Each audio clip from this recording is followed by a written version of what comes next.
Previously, on the Curse of Strahd, the Beckoning. While Lunaris and Kinyaa'aanii explore the third floor of Durst Manor, Zoltan leads Grimbald and Jax to the library below to investigate noises he heard during the previous night's watch. Though initially convinced all was safe, he is suddenly drawn into a wall by ghostly hands, before being dragged roughly down spiral stone stairs by unseen assailants. Pressed to save their companion, the others of the group quickly search the upper floors for a way down.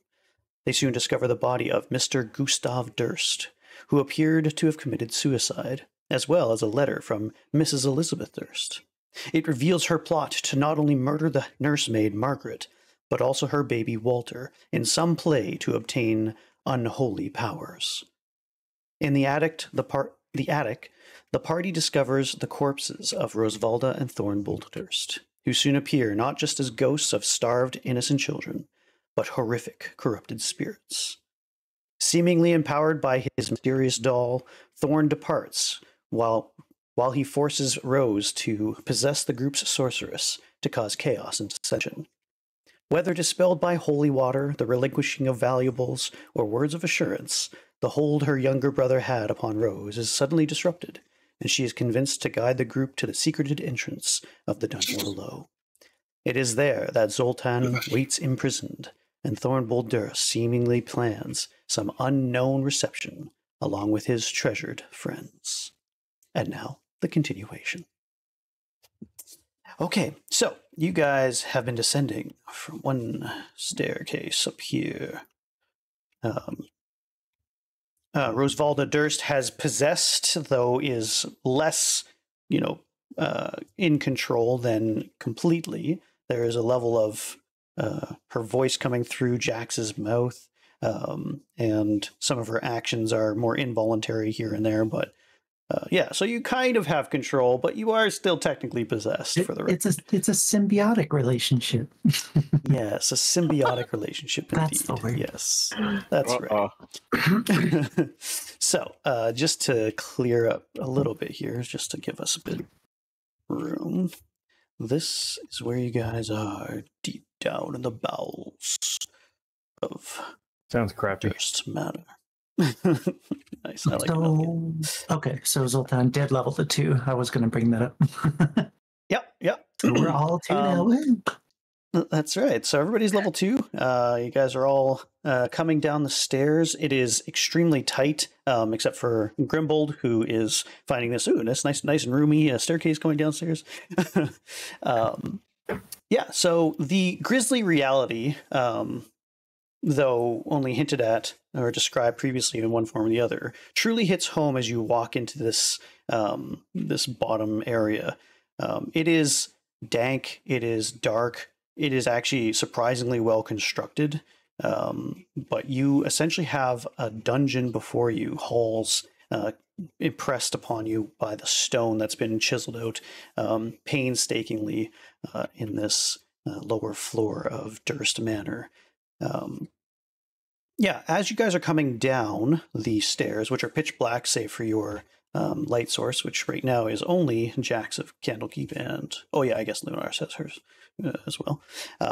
But as you're coming down, you also notice just right in here, a bit of a light coming from this area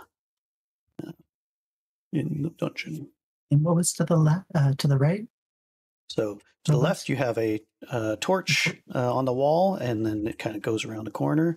And then down this way, you see a couple of... it's not that actually that light, to be honest. In fact, let me lower this a bit. Yes, better. So that's essentially where you guys are. So there's a path to the right, a path to the left and ahead of you, and a path kind of turning across to the left. There's also a few more entrances. Do we hear anything, or like? You kind of hear some rustling coming from the light source over here somewhere. From the light source, or from that direction? From that direction, sorry. Oh, okay.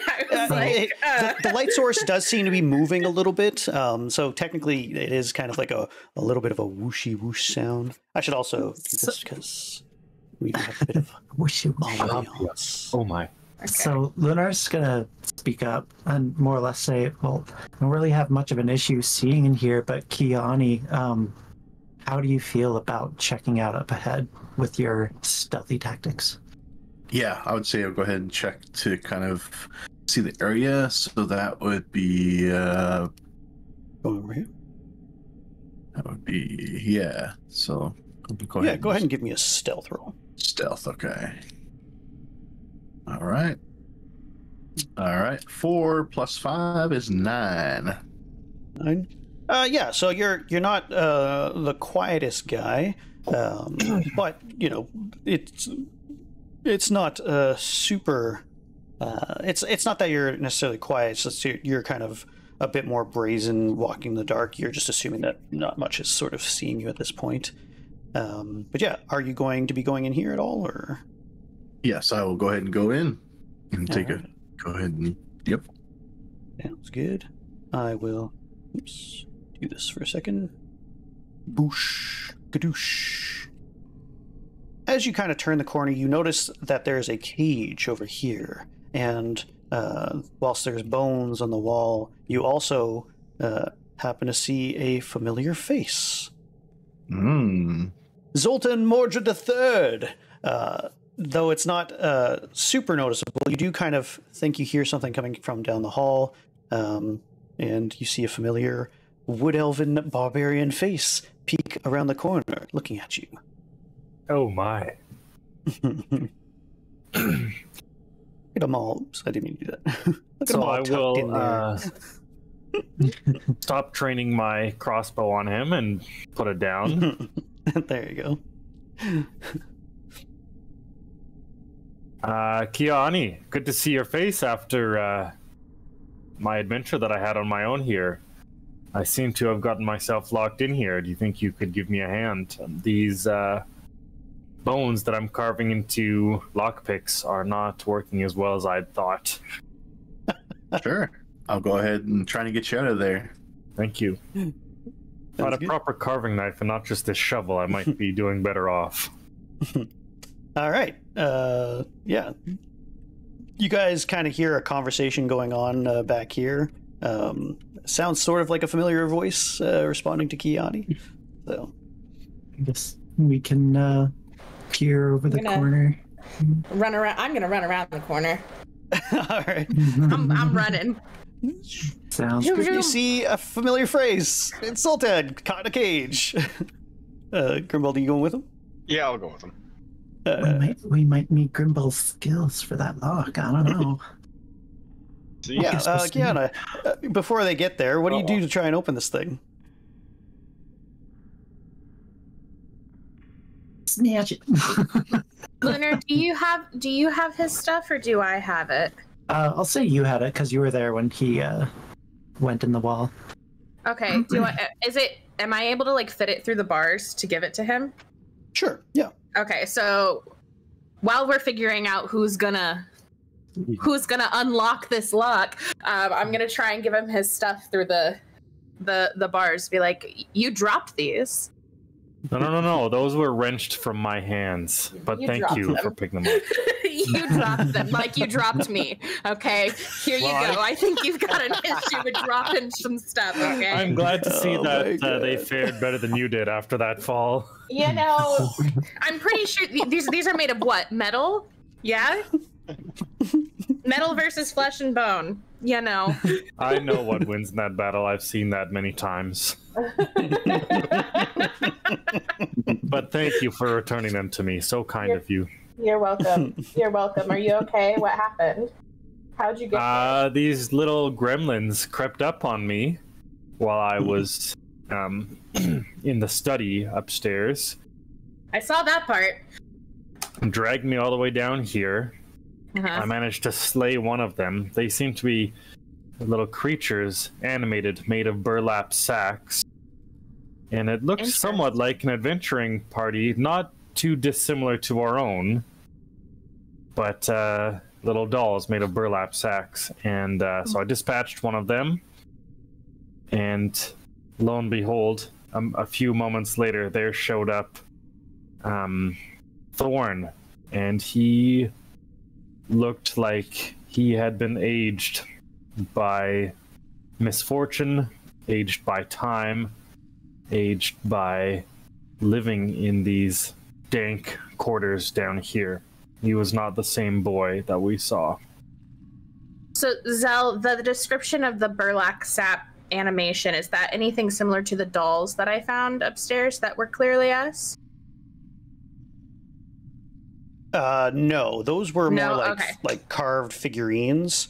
Okay, actually, okay. I just wanted to know as he describes it, you do notice just in the corner, let's say right around here somewhere, a sort of cut in half little green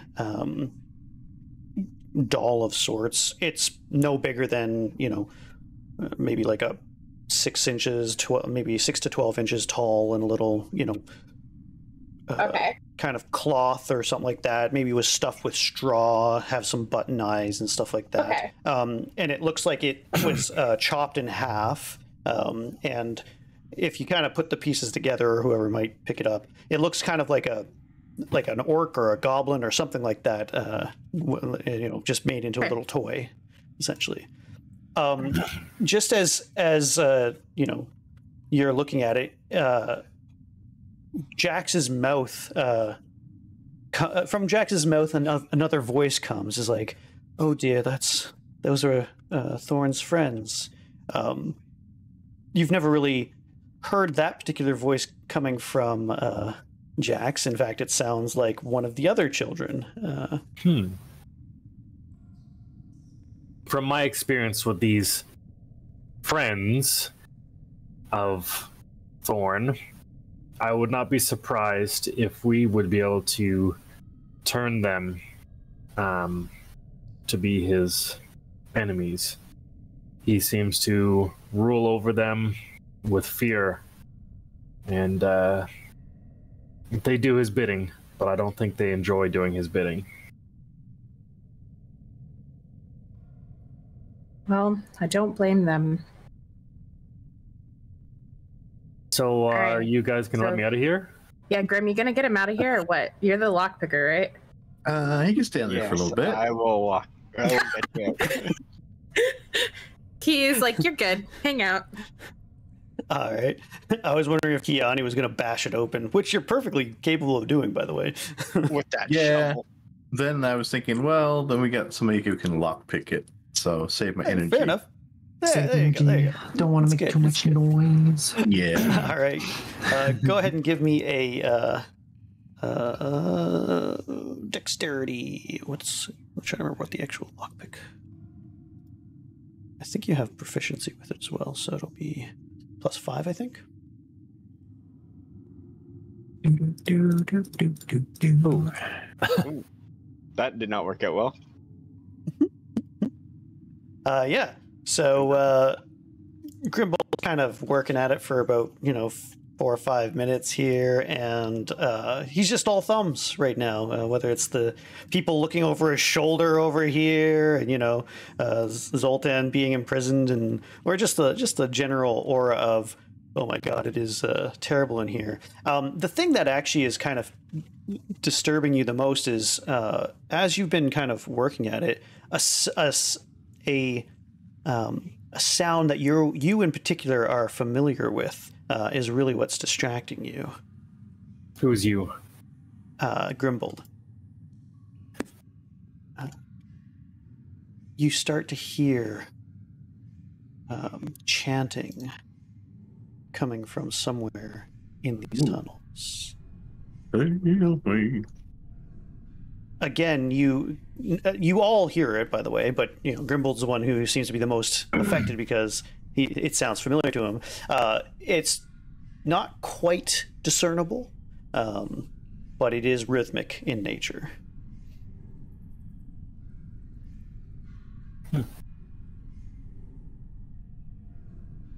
Lunaris is going to take a look down that gated area just to kind of peer what's there. And I should be able to see 60 feet. Yep. Despite Yeah, my quite a bit of... dark vision. In fact, I'm wondering if my dark vision goes further than my light. It's In this particular cell, there's a larger gate that's actually cutting it off, and some rusted chains and shackles. There is a single femur of some sort. Looks like there's another sort of hook or something like that was supposed to be holding a chain at some point. But yeah, it just looks like another cell. Not so confined, but still kind of nasty.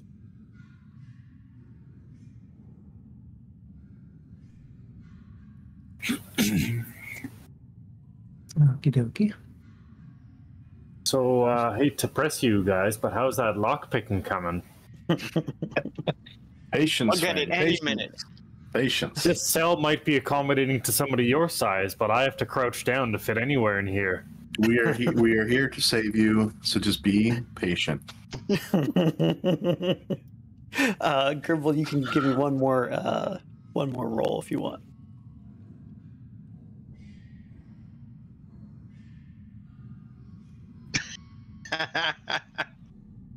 Uh-oh. Oh no. Even worse. That is pretty bad, actually. Yeah. So the nervousness, the impatience of Zoltan, and again, just the general atmosphere is really getting to you, Grimbald. And suddenly you slip, and one of the really essential parts of your thieves' tools snaps. One little hook, blade type of tool that you have. And yeah, it is part of it is stuck deep inside of this actual lock. Is there any chance that somewhere in my knowledge and reading that I might have knowledge? My knowledge of knowledge and reading, yes, that I might have come across something that would give me ideas on how to open a lock using extraneous tools that might be found in an environment, any kind of bones that are lying around, anything people might have on them, maybe a bobby pin that's in my hair, something. I would say I got a crowbar. Yeah, I would say that everybody knows that leverage is good, that locks are not completely impenetrable. This is not not a brand new lock by any means. It's more common. So it would be possible to break this thing for those who want to try and break it. Okay, I have a dagger. I'm just gonna try and break this thing unless somebody has something stronger. Well, I was just about to mention. Stronger? Well, Sean said he had a crowbar. Crowbar grants advantage to strength checks where leverage can be applied. Oh, well, there you go. That's my backup plan. All right, Grim. I got another set of thieves' tools. Grim, get this thing off of here. Hurry up. Chop, chop. I will say that a crowbar in the hands of a much stronger person might work better. Grim, give me the crowbar. Here, Who's the strongest person here? Kinyaa'aanii and myself. Key, here you go. All right. Well, okay, so I'm gonna go ahead and just pry this thing. Which should I do? Do an athletics check for him. Athletics checks. Okay, athletics. I guess, yeah. Well, it's, either works. Okay, this thing is going open. Okay, Ooh, so yeah. I got a 21. So open this fucker and get him out of there. Yeah. Kinyaa'aanie's watching Grimbald kind of just like, go at it, grabs the thing, enters it, and goes like this. Instantly Grimbald's about snaps as good as- without. He doesn't even use two hands. He just literally just opens it up. It snaps off, and you have a busted lock, and it's very easily opened. Grimbald, have I'm a glad to companion. see that your lockpicking skills are about as good as my holding people up skills. You're not dropping things skills, you mean? Exactly. Yes, my mistake. Yeah, Give actually, me that you're really good crowbar at this. back. Grimbald, remove thieves' tools from your inventory, please, because they are damaged beyond any real usage by this point. You can have the bone ones that I took from the cell there. Ooh, bones, you say? Your improvised. Do you just thieves' collect tools everything, are... Grim? Everything has a price. Okay. Oh, there you go. There you go. Alrighty. So, where would you guys like to go? What would you like to do? Okay, so do we still hear the chanting? Yes, it's actually quite incessant. How loud is that for you? Is it like too distracting? No. Can we try and follow the sound? All right. I wanna try and follow the sound. Do we have to follow this? Do you guys hear that? Yes, we. I don't hear it, but I'm happy to head towards whatever. Can I ask Ghost Girl while I'm following the sound inside of me? Can I ask her what that chanting is? Yeah, she just doesn't seem to know. She kind of shrugs internally. Is kind of but she uses your body to shrug at your own question. I can't say I've ever heard it before myself. I've never been down here. I try to avoid it, and Thorn seems to be okay with myself and Margaret staying above this place. I knew that it existed, that he was down here often, but I never knew precisely what he did. We should have had Ghost Girl pick the lock for us. That's yeah, pretty much. Just puts her hand through it. And... I have the strength of human and ghost. There you go. There you go. So yeah, you see kind of a dim through your light down here. I think it's coming from this area. There's an opening over there. That's kind of where it is. It's a little hard to distinguish because there are kind of echoes, and it does sound like it's coming from this direction as well. So it's kind of bouncy all over the place. In fact, if it's more accurate, it's almost coming from underneath of you. Well, let us find out. This shovel. Sure. Let us find out for sure. I'm going to use detect good and evil. Okay, sounds Divine good. You save a healing slot. Oh. Hey, this is my divine sense. This has nothing to do with healing. But yes, in fact, because we leveled, I have much more healing now. Oh, good. So we good. In fact, I was going to tie that into the story. The fact that Jax almost died really affected Lunaris deeply to the point where they essentially vowed that they will never let someone get that close to death around them ever again, if they can help it. But yeah, from where you currently are, you don't sense any evil right now. All right, so I technically have one turn, 6 seconds. So can I move 30 feet in the direction and then calculate it from there? Yeah, probably around there. Yes. Okay. From here, you do sense a very large grouping of undead here. Okay. All right, I'm going to let everyone know. All right, well, I think I know where the chanting is coming from. The bad news is they're not going to welcome us. Well, you're talking about they love visitors. They just love them. Our only way of getting out of here, I think, is going to be to stop whatever is happening here. If they're not going to welcome us here, then we're going to have to welcome them to hell. Nice. Well, damn, like that was aggressive. Well, I didn't necessarily detect any evil or undead behind us or in the other directions, but I'm not sure what y'all want to do at this point. Let's get rid of them. I'm ready for a fight. All right. Just to let you know, there is 2 entrances or 2 doorways, one to your left and one to your right here. Here, I'll do this. This is kind of what you see. Okay. Like there's a table in there, and then 2 other passages.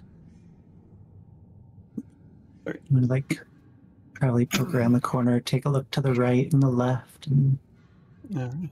Before we go on, can I do my Crimson Right to have extra damage ready? Yes. Sure. How long does it last? In as long as I hold the weapon or I complete a short or long rest. Perfect. Yep. You can have it ready to go. Strike 1d4 on your chosen type. On activating, you take 1d4 damage. Right damage is magical and lasts while you hold the weapon until you complete a short or long rest.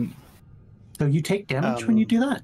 I take damage, but now every hit that I do does 1d4 additional damage. Yeah, that's, and I get 2 hits per practically turn. worth it. So yeah, go ahead and roll your D4. I already took 4. Yeah. Ouch. Sounds good. Sounds good. So yeah, you see another set of cells right here and also right here. From your angle here. Do they look like there's people in them? Or just This bones? one looks like it has somebody hanging from something. And you said the other direction was cells too? Yep. All right. I guess I'll probably wave everyone to get closer to at least this intersection. Michael, is there a Yes, way yeah. for you to have like a fog of war on so that once we've explored an area, it's lit up so that we know where we've been? I sort of, yes. It's what I'm using right now is I'm using these stones kind of thing to cover the areas from a, and so it is technically you can't see everything. I will make it a little that's not lighter. the issue. It's just it's hard to see where we have been and where we haven't been, Yeah. Right. from my perspective at least. What I can do, I'll just assume that one of you is like lighting torches from the areas that you have been, and that will basically be your. I'm That's happy easier. with that. That sounds Thank good. you. Yeah, no, that's great. So I'll do this and this and this. All right. There. Yeah, So I yeah, are you like guys that. following Lunaris? Yeah, let's follow. Yes. Yes. I'll probably tell someone to go check out the other side. Let's see if there's anyone that needs rescuing in these cells. Yep, I'll check it out. Both scimitars drawn. All right. As you go in here, you do see a robed figure, very much decayed and dead, that is strapped to the sort of cross-like torture device. The door is technically open, so you can go in if you want. Everything I'll else just kind of peer in through between the bars to see if I think anything is worth investigating. Go ahead and give me a perception check. Lunaris, you see like a bunch of bones that like slowly Shackles and decayed bones. attached to this thing, but Alright. yeah, nothing of direct interest. 11 on the perception check. Yeah, so you see, nothing too crazy. Yeah, it just looks like clearly this person died from starvation, most likely, having been strapped to this thing for time immemorial. Okay. Well, I'll report my findings to everybody else then. Say, well, there's nothing worthwhile here. We might as well press on. Okay, Alrighty. I'm gonna follow the leader. Who Who's wants to leading? lead? Just I mean, I could lead, I guess, since I know where the undead are. Roughly. Sounds good. I'll follow you. We So have they a were off plan going into these undead. What's that? I said, do we have a plan? Or are we just going in guns blazing? Like, It's a good question. That is a good Is that what you're question.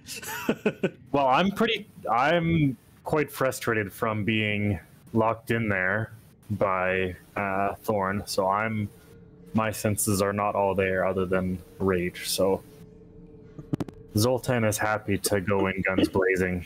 He's let anger cloud his judgment. listen, Zoltan. I know you're upset, dude, but like, I think we need to have some kind of a plan, or someone's gonna get hurt. Okay. What are your ideas?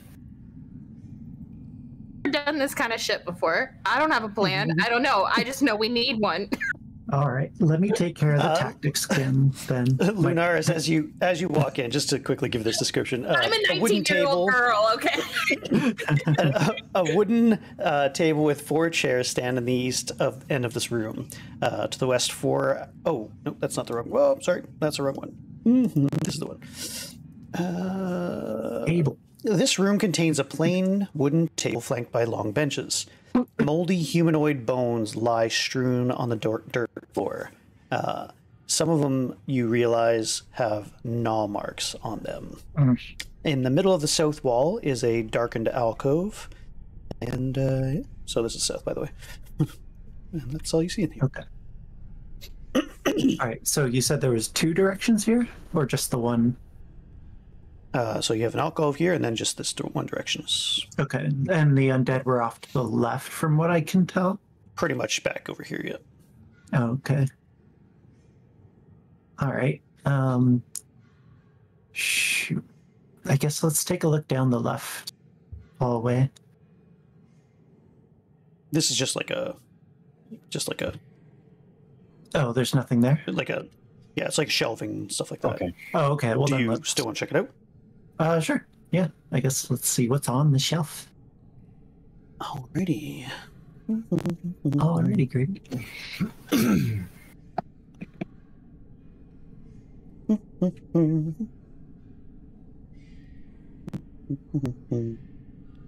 Alrighty. As you approach it, you are kind of looking up at the top of the ceiling, and you see like nothing really in the shelves or anything like that. But suddenly, without warning, you hear the sound of something lurking, and the stone shifts and moves. Tentacles come flying out at you. Okay. What do I roll? You roll nothing because you're surprised. You didn't see shit. I need my blind fighting. True story. True story. True story. Let me just.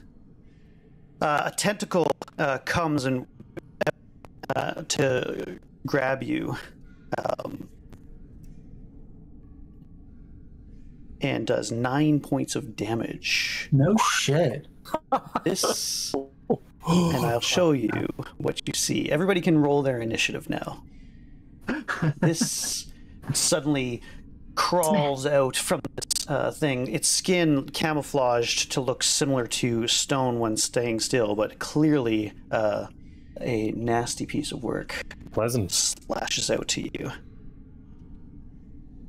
And I need to roll my initiative. Oh, well, it fucking sucked. Lunaris, what's your initiative?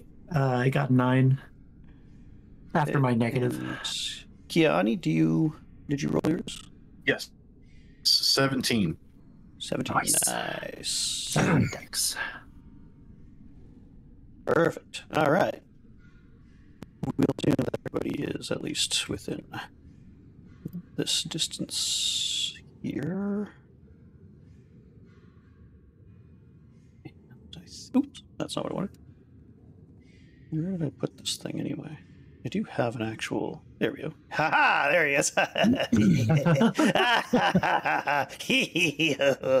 He's so ugly. I like it. What's that big piece of paper in the corner there? That's essentially what he looks like. Okie dokie. I could get a pretty good price for that. All right, Kinyaa'aanii, you are the first to go. You see a tentacle whip out and slash Lunaris right across the face, a huge gouge going down their chin, leaking blood profusely. What would you like to do? I would like to attack or cut off the tentacle, or attempt to cut off the tentacle that's coming at me.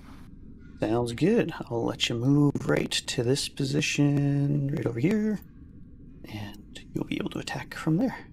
Okay. An attack roll, please. Okay, and then that's the I've done an attack roll, but That might be. oh yeah, actions, attack. Okay, so I'm gonna use my warhammer just because. Good. And then good. the 1d8 plus 2 is one-handed, right? Yes, so you can use 1d10 plus 2 if you want to do two hands. Okay, I'm gonna go ahead and do that. Plus 2. Okay, I got a 9 total. Okay, you have to do the plus 4 for the attack first. Plus 4. There we go. Okay. Yeah, there you go. All right. Plus. Okay, I got a 7. Darn. Yeah. So you you shout excitedly to jump over a table, but the creature is just a little too high for you. Maybe not because you're short, but just because it's actually in the alcove. And you miss, just striking stone instead. Yes, that's right. Okay. but you do make a big chunk out of the stone, instantly obliterating it because you did do quite a bit of damage. Yeah. All right. Stone who's boss. That's right. Zoltan, you're up. Okay, I will run up and swing both scimitars at him. Sweet. You ninjutsu. Sorry, you ninjutsu. Exactly, ninjutsu. I said you ninjutsu your way up. Okay, so one for 21 and one for 21. Holy shit. All right. Yeah. You do have your bonus. Now, I do the your bonus. Yep. bonus damage is what again? Is it fire? It's fire. Yep. Nice. Okay. So blades blazing in flames. So for the record, what you guys see for this magical fire that seems to ignite on his blades, what he does to get that is he actually cuts his arm, and blood streaks both blades as he slices them, and they ignite into flames. Jax is really excited when she sees fire. Okay, I thought you were gonna say when he slices himself. Holy shit! What kind of books are you reading, Listen, Candlekeep? Wow, Jax Jax. is dark, but she's not that dark. I mean, unless we're doing something real kinky, like, but just in the midst of a battle, like, no. So Fire maiden, not a blood the maiden. first one will do That 7 fire. points of damage. 7. Okay. Nice. And then Bam. what did I roll? What is my... And the second one will do 9. All right. Yeah, you do.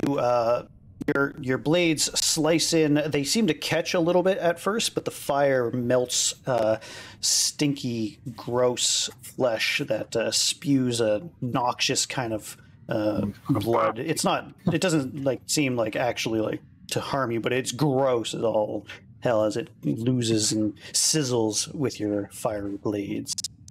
So, how much was that altogether? Sorry. 16 total. All right. It is quite a large creature. It looks quite hardy. Its skin is very tough, having sort of a natural sort of rockiness to it, which is why it was so easily camouflaged. But yeah, you've definitely done quite a bit of damage to this. Let's see here. It is Jax's turn. Real quick, is anybody crackling when you're talking, Zell, or is it just me? No, I'm hearing the hearing crackling that as too. well. Okay, Yeah. okay. I just want to It's just make sure. it's Discord, I think. The end Okay, of just want to Discord. make sure it wasn't me. No, Okay. just Yeah, yeah. I think it's trying to keep up with the fire effects in the program. Maybe, I don't know. Okay, let me just try and see what happens when I... You Yeah, I'm know, only maybe hearing not. it when Michael's talking, so... That's what I mean. Though I think it's just Discord on his end. Is it like really crazy? Kind of. Like we can still make out everything you're saying. It's just it's there. 1, 2, 3. Oh yeah, okay. It's like popping. It's like a little pop. We tried turning it off and on again. The pop that just won't stop. You should unplug it and plug it back in. Giggles. Sorry. No worries. I'm sure I have Let me just try and fix it here first. that I didn't hear That's any better. popping that time. no. But it wasn't there all the time. Only some of the time. Yeah, that's Yeah. true. I thought it was just me. I was like trying to like fiddle with my headphones. No, it's not just you. Cool. It's always Zell, right? You mean this? Oh That's Sean's that's Sean. I fucking know Sean. tornado. Yeah. Sean's how's- hurricane. Yeah. You may have Alright. fixed Still it. even now? No, I Alright, think test you it. fixed Oh, it. you sound good now. Yep. Okay, Mhm. well, tell me if it's doing it again. And I'll You sound as smooth as your bald head. Whee! Sweet. All right. Next attack. Okay. Mhm. All right. Yeah, Jax. So from where I am, what did I see? Because I'm like kind of in the doorway. It looks like when all of this has gone down. So am I gonna even know what's happening? Really? Essentially, you see multiple tentacles have slithered out. Looks like maybe 4 kind of come out and are kind of flailing around. One is kind of severely damaged, as two blades have kind of cut into it. But you mostly just see, I would say, something like just like the. You can definitely tell that Lunaris is in pain. Okay. Can I throw fire at it with produce flame? Sure. Yeah, since you already technically have it. I'd like to come in there. Maybe I want to stand on the table and throw fire at it. Can I do that? All right. Gotta get it over my head after all. You do a jump up top of the table. This alcove is about 10 to 12 feet tall, so you have plenty of room to jump up. You see this ghastly beak coming out as it screeches at you, kind of in a weird... Did you hear that, by the way? Yeah. Okay, just making sure that that's actually... but yes. All right, so I'm gonna smack it with some fire. Schmack. Yeah, go ahead and give me a attack roll. Do I roll my 20 for that? So it's on your actions sheet there. You'll see produce flame +4. Yeah, it says +4 1d8 for damage. Yeah, so just do the +4 first to see if you hit. Okay. I got an 18, 19, 20, 21, 22. Yeah, you have a fiery ball of purple flames that you instantly, with a kind of a flourish as you jump up, you see this crazy thing and just instantly react, and whether by fiat or not, you slam a ball of purple flames into this thing's face. Give me a 1d8 roll, please. Okay. Let me get into my bag of dice. So that's how you guys hit stuff with dice. Oh, I've just been flashing. That's what you guys. Oh my god! I dropped it. That's not the one I needed anyway, so it's fine. I got a 5. 5. All right. I don't know where that went. It rears back and slithers, the flames adding to Zoltan's damage, and it shrieks in a high-pitched wail. Yes.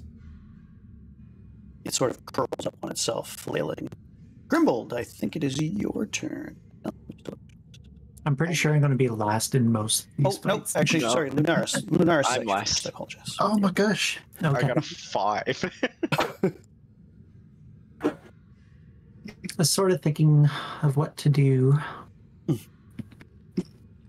So in combat, you can take one action, one bonus so one action, one bonus action, and one reaction. Is that right? If you prepare your reaction, I think you need to have it prepared. Depends on what it is. Reactions can be triggered by certain abilities. Like an attack of opportunity. So you can do an action once per turn. You can do a bonus action, max once per turn. You can do a reaction once per turn. And you can do a movement as well, which I think... But I have to use the disengage as an action to move away from it, otherwise it gets to attack me, right? Yes. Pretty sure that's how it works. It gets an attack of opportunity, yes. Yeah, screw that. Let's just fight back. I'm gonna hack my sword at it. Hopefully get some revenge. I got a... 5 + 4. Yeah, so just the confines, you're very aware of your friends being all around you, and it takes you a second to kind of get your sword out, and you swing as best as you can, but it is kind of just a little bit tight for you, and you err on the side of caution, just missing, and your greatsword cracks into this desk, shattering a little bit of the wood, but otherwise it remains unharmed. All right, so... as a bonus action, I'm going to cast Shield of Faith on myself. Sounds good. It says one bonus action up to 10 minutes concentration. So that takes up one of my spells. I have one left. And I have... Wait, how do I... Oh, I see it now. Beep. Well, Grimbald, you are actually having rolled higher than the Greg. I rolled a 4 for him, so Oh, wow. You do get to move. You hear a crazy amount of commotion. You see Jax leap onto a table and throw a fireball. Apparently, where Lunar is somewhere in there. So, I'm gonna pull out my short bow and just come in enough to fire off an arrow at it. All right. Yeah, you see. Actually, you probably have to kind of do what Jax did, just because this beam's kind of in the way. You have to kind of jump up here next to her. Can I even get up there? Shot. Yeah, you'll be a smaller target, so you'll be safe. It's more like this. You go. Okay.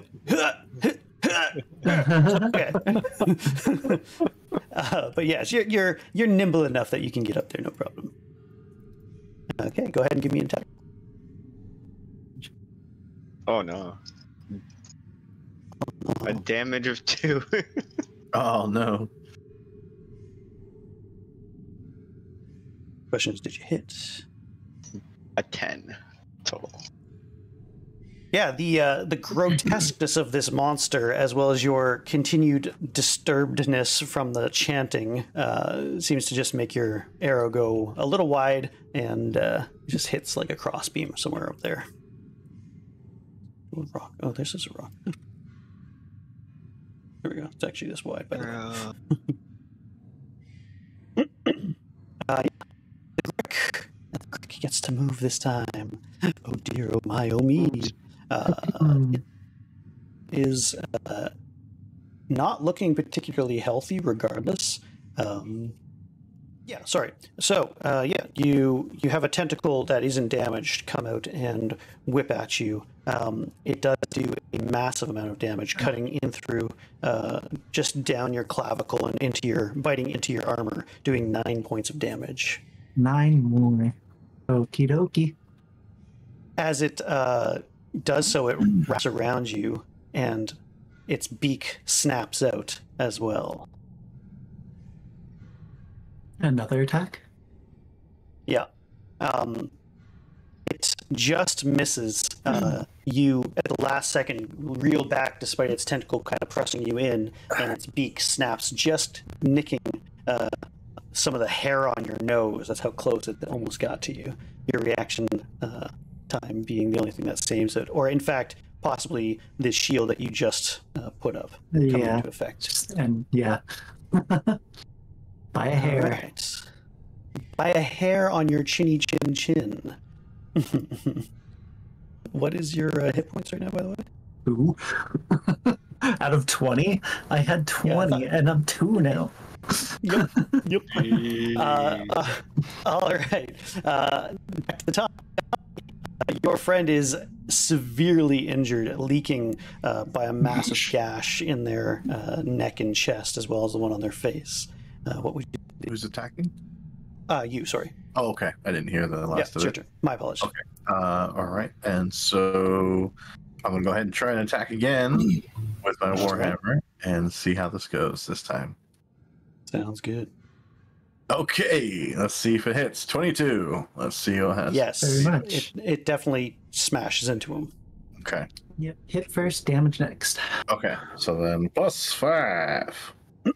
More for the accuracy and less for the amount of damage you actually did. You go straight into the seared face and beak of this monstrous creature, and it sinks deeply. Instead of the blunt end, the sharp edge goes straight through its head, and it clumps and crumbles into a heap onto the floor, swirling in on itself until it's a ball of dead, ugly, nasty, monstrous flesh. Great work, Kinyaa'aanii. You almost did enough damage the first round. It had 2 hit points left. Yeah. Gosh. Yeah. You were so close. If I didn't freaking miss, it would have been fine, and I wouldn't have taken another 9. Yep. Oh, the dice. The I dice don't know gods who didn't was like hit in that first round. Or did Grimbald hit? I don't remember. Nope, Grimbald missed as well. I missed. So, any one of those. So, it happens. Lunaris fucking falls backwards onto the table in a heap in pain, immediately holding their hand to their chest where their gash is super deep, and so this is gonna hurt, and starts to use lay on hands and I'm probably gonna do 6 because I have 10 now, so I'm gonna heal myself 6. I was gonna say I've got no healing stuff, Lunar. I I'm can't no help healer. you. I can't help you. Anyway, we'll be fine. We'll got good. the Oh salted pork. I almost got your healer in the first round. my freaking god. It's good. It's good. So All right. yeah, the more hurt I am, the more it hurts to use lay on hands and healing hands. I'm assuming that actual like cure wound spell probably won't have the same effect. It's probably just my lay on hands, maybe. Anyway. Yeah. So your lay on hands. You as you do so, Lunaris, you put your hand on your chest, and you're kind of, you know that you came very close to death, and without really thinking about it, you realize that the pain isn't there, but it feels like another hand, a soft but cool to the touch hand, comes across yours, and it seems to stabilize any sort of pain coming from it. In fact, it gives you a great amount of relief as celestial energy pours into you, not just from you, but from some other source. That feels so good. You get 7 points of healing instead of 6. Oh yay! I got one more. Huzzah! Oh my I'm goodness. just gonna pause for 2 seconds here. Sorry. Shit. I did not expect that much damage. That was frightening. 18 armor class is no joke. He got so lucky. Yeah, seriously.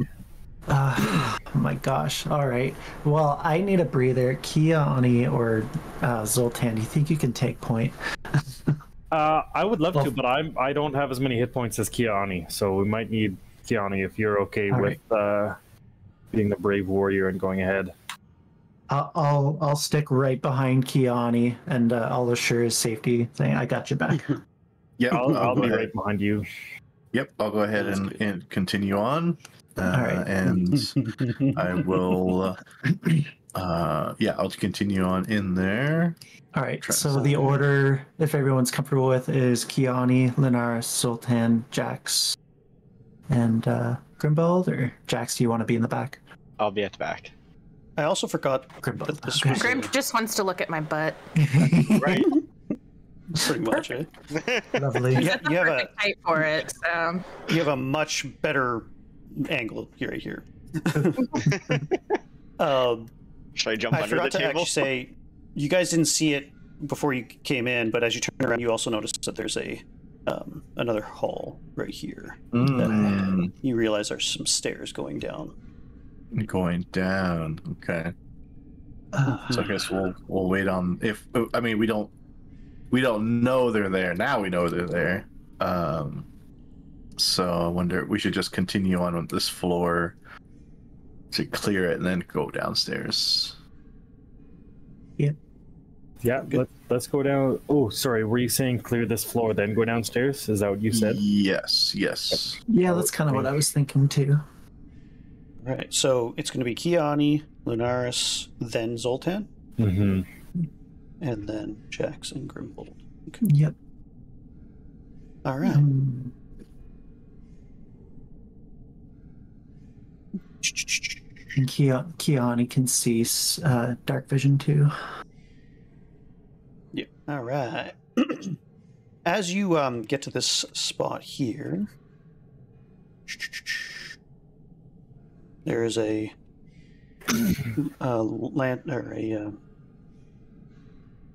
a torch on a wall down this way. Also, another set of stairs that seems to go down over here. And then you realize that this area right up here is probably what you are Sensing. You are sensing. You notice 2 things as you get to this. I'll just move here for a second.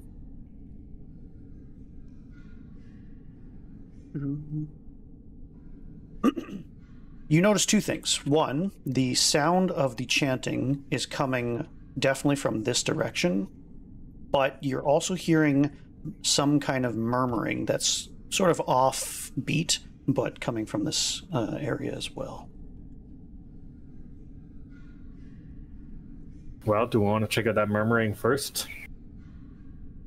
I think the murmuring is a good idea. Let's follow your keen elf ears, my friend. All right.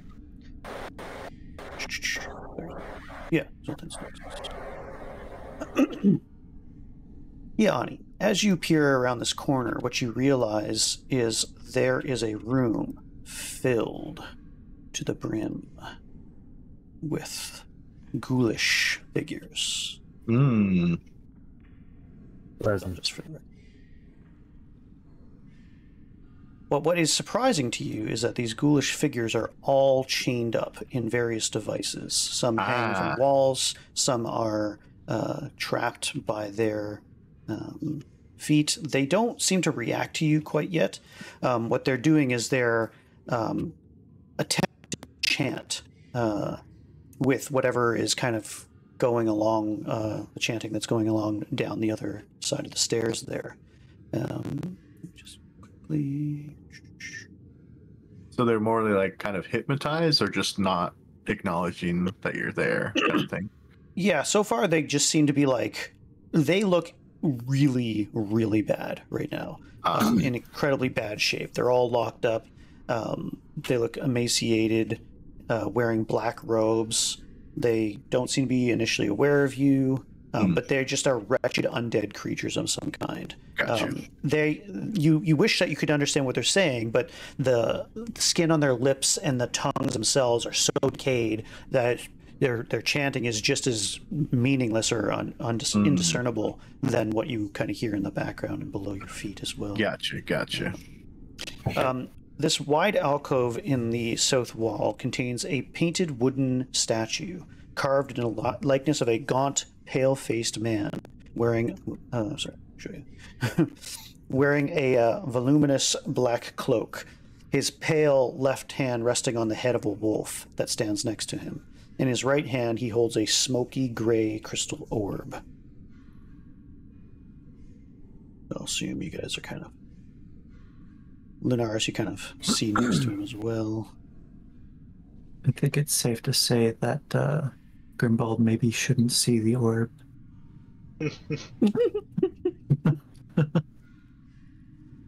But like, I mean, more the fact that I'm even tempted to take that orb. Well, I hate to say this, but we can't leave these creatures here. I feel bad they're chained up. Are they like undead or are they people? What were they again? They are definitely undead. Here, I'll even show you this quick picture. If they're undead, then I don't feel bad saying that anymore. Mm-hmm. Yeah, if there are people, that'd be different. Clearly being trapped and controlled, though, we should feel bad. Creatures are creatures, regardless of... But do we release them from their bonds or release them from their bodies? So this is obviously not attacking like this, but this is kind of the crowd that you're looking at there. Very, very nasty. From what I can tell, the most just and what's the word I'm looking for? Merciful thing to do is to put them to rest. Absolutely. Can I learn anything about the orb by using detect magic on it before we do anything else? Sure. Okay. Sorry, let me just be clear. Has anybody entered this room yet? No, I don't think so. Okay. So Kinyaa'aanii, like at your feet, there's one of these grotesque creatures. Sorry, I'll get rid of this. Do they seem to be showing any reaction to us being there? Currently, no. This one just is truly hanging like this, and is kind of almost like it's trying to drone something, but it's almost indecipherable. So yeah, I'll go ahead and enter. Since I'm in the doorway, I'll go ahead and stand. Just basically go in the center of that. Are we going to detect magic first or enter first? I will enter first, and then I will roll a not stealth, but inception or like I want to scan the room. Sure, perception. Yep. Perception. That's right. Okay. Jax, just because you're kind of like up, not quite there yet, I'll hold off on your. Okay, that's fine. That's fine. Well, I only rolled a 6, so probably may not get. Yeah, much I mean, it's just you're in a room filled with like truly rotted flesh. That's the only thing that's really kind of pervasive. You notice that there are 10 chained creatures around you. As you kind of enter the room, this one in particular kind of looks up at you and kind of realizes that you're in the land of the living, and it starts to get agitated. And it starts to I kind of want to tell Kinyaa'aanii to come back. It's like you're going too far in. It starts a chain reaction. Okay. As these creatures moan and groan and start to get more and more agitated, but they're not doing anything other than just kind of like locking eyes on Kinyaa'aanii at this point. What do you guys do? Or what does Lunaris do first, since you're in the front? I do kind of want to motion Kinyaa'aanii to come back a little bit, because it definitely feels like a very dangerous situation. These are all chained up, right? They appear to be chained up. Definitely all chained. Yep, they're all. They're kind of struggling. They look extremely weak. So, like, as they start to perceive that Kinyaa'aanii's there, they're kind of coming to themselves a little bit more. Their chanting stops, and they're groaning more, and their heads twist. Brains.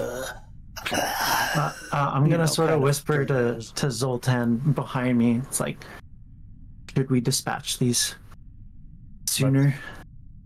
Dispatch them and swiftly. The paladin is coming through in me, and I want to put these souls to rest.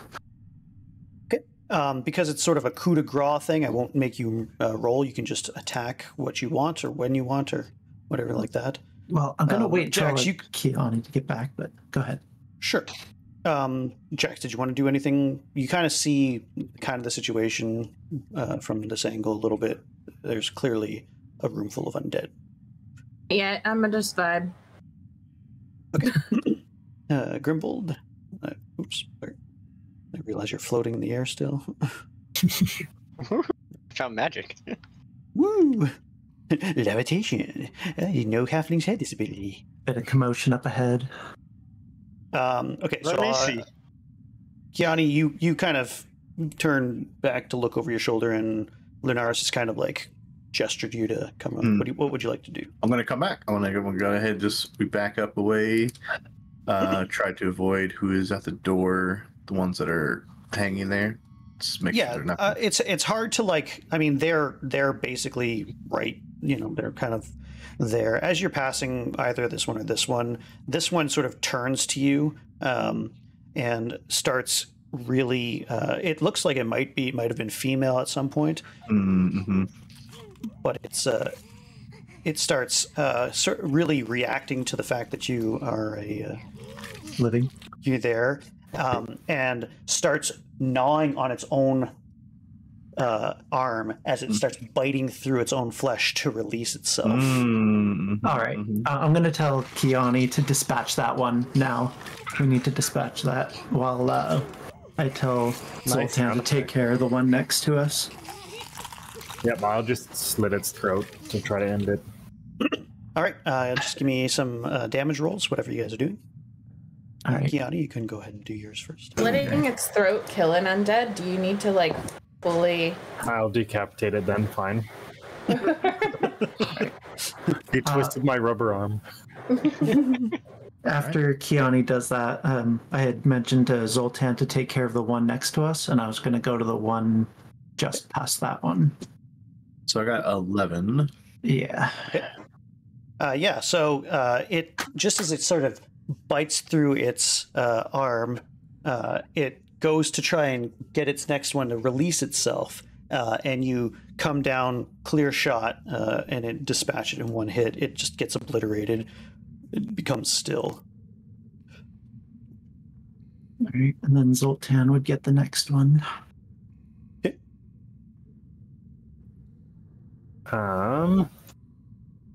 Just 5. Okay, yeah. So you wait. Does that include your fire damage? Yes, I rolled 2 ones. Very nice. So you just kind of, you just kind of get it on the shoulder, and it sort of ignites on fire. The fire clearly is dismayed. Realizing that it's on fire, it's sort of screeching and screaming in flames. It's still alive currently. Sorry, this one is, but it's kind of wriggling, screeching in pain. Okay, I'll use my bonus action with the other scimitar I have in my hand. Then I know this isn't combat, but yeah, no, that's fine. You can just go ahead and. It's still within a 6-second period. It's still kind of Still, I want to know what's happening in each turn here. Okay, that's 12 from that one. Yeah, so the sound of it makes your aim much more true, and you just lop off its head with the other scimitar, just sort of as a reaction, whether out of mercy or out of just, wow, that's really loud and annoying. So you just wanted to stop I didn't that bring sound. my ear defenders, as Michael would say. That's right. And yeah, so that one's dead. All right, Lunaris. I have my nice 2-hander. Which is 6s? Yeah, 6. Plus 2, 5. Plus 2 is 7. And did you use your greatsword? Yeah. The one that has the light on it.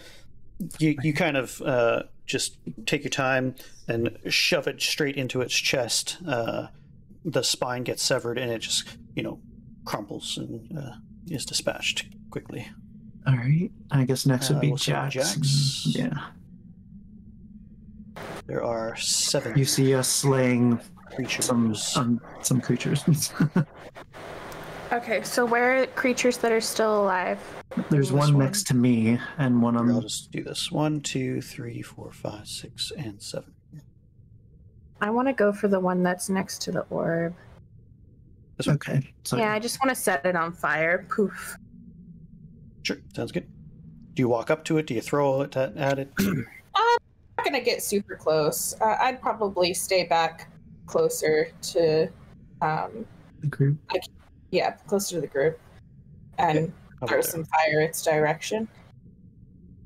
I got a 15. You need to roll. You can with the time, because they're just stationary targets. I won't make you roll, but do give yourself 1d8 damage there. Poof poof. Poof poof. Oh, sorry. I got an You just 8. wanted fire. You don't care about the damage. Yeah, this one, there's a lot more force to your flames, and although it takes a second for them to burn, and it goes straight into their mouth and burns their brain within a second. It just doesn't even have the ability to scream as it is engulfed, its head caving in on itself in a few seconds. Grimbald, you come around the corner and you see a bunch of zombies getting murked very badly. You also see this fancy-looking statue with an orb in its hand. I do see the orb. You do see the orb from there. I start walking towards the orb.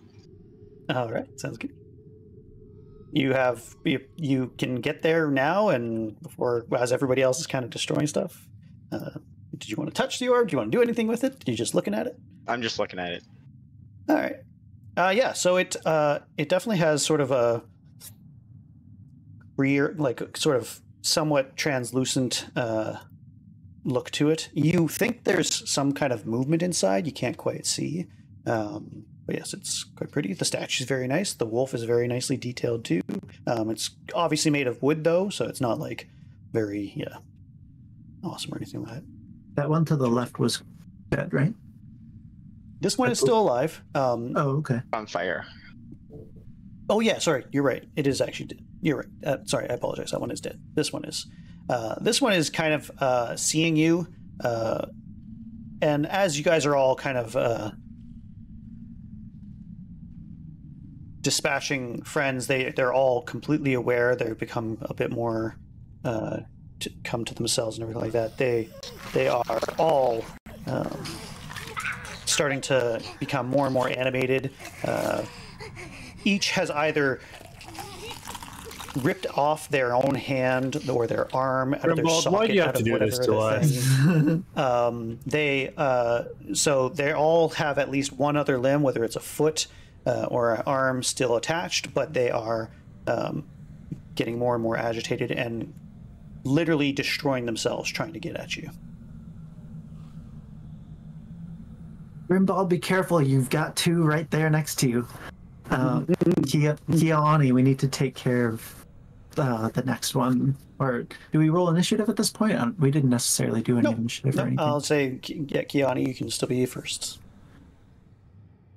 All right, I will attack with a dagger. The dagger? Okay.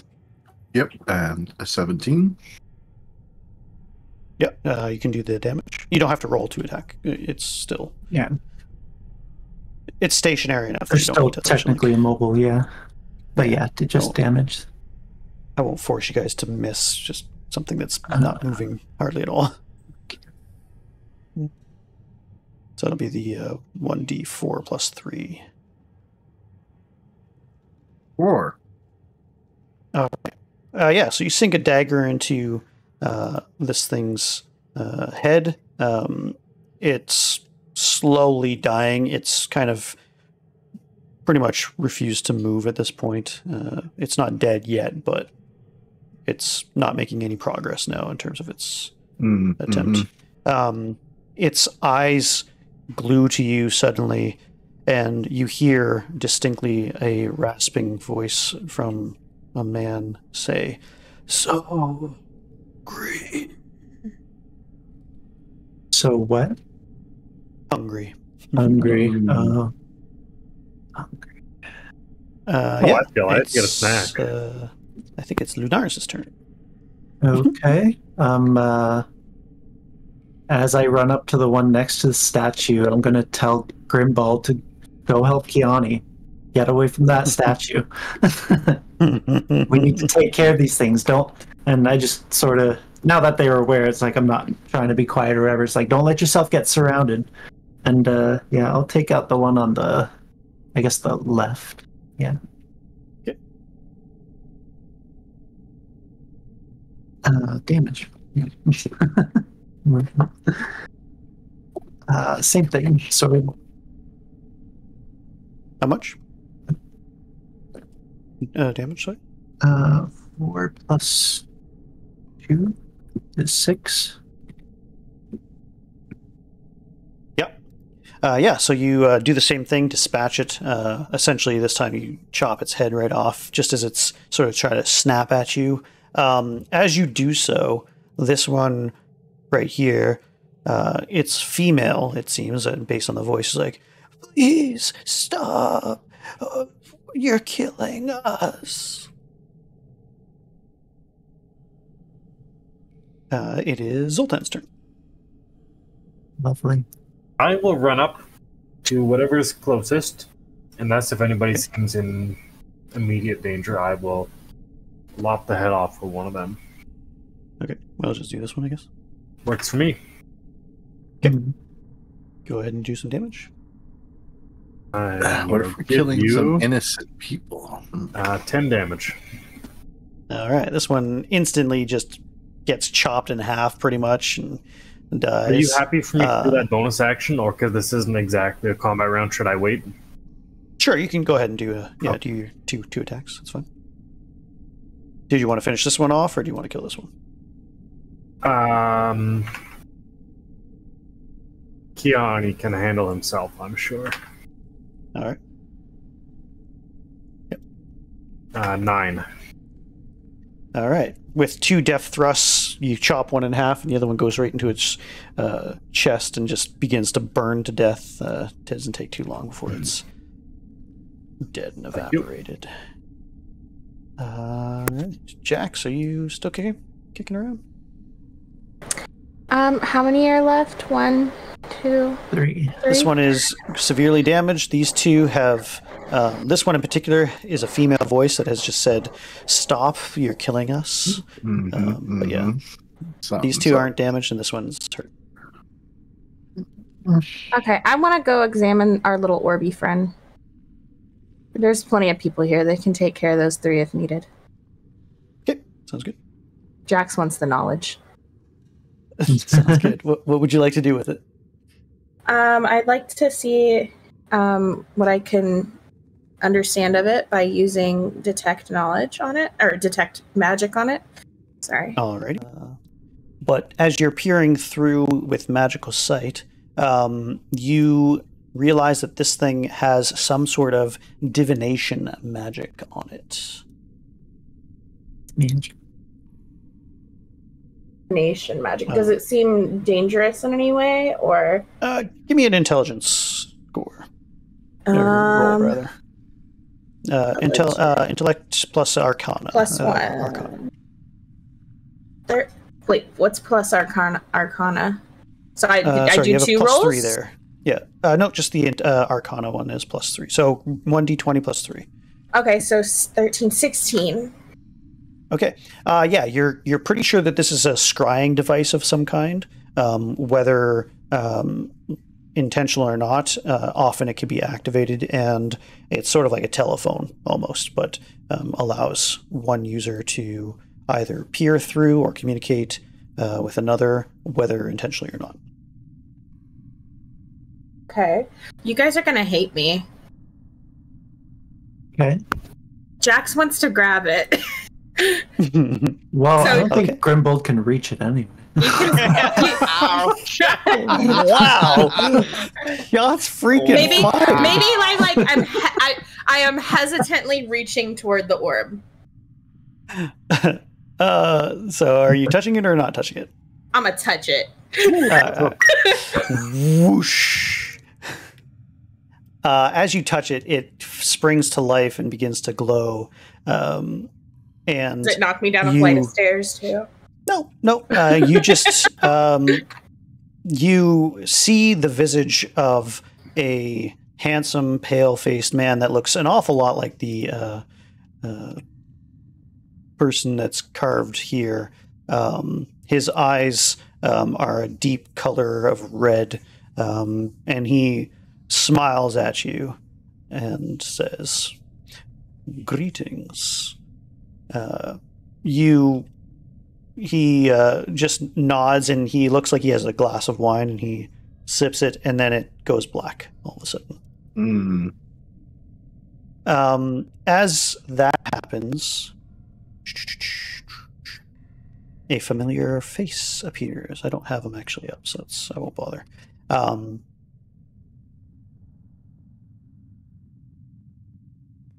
right. So Thorn suddenly appears right next to you, Jax, in here. I don't have an actual thing. Yikes. And watches as you guys are destroying things, destroying these creatures. Is like, yes, I thought perhaps you would dispatch these creatures. You know, I never actually cursed them. They were cursed by their own doing. This man you see is the lord of this area. I know very little, but they worshipped him and sacrificed adventurers and the people who even built this place to gain their eternal life.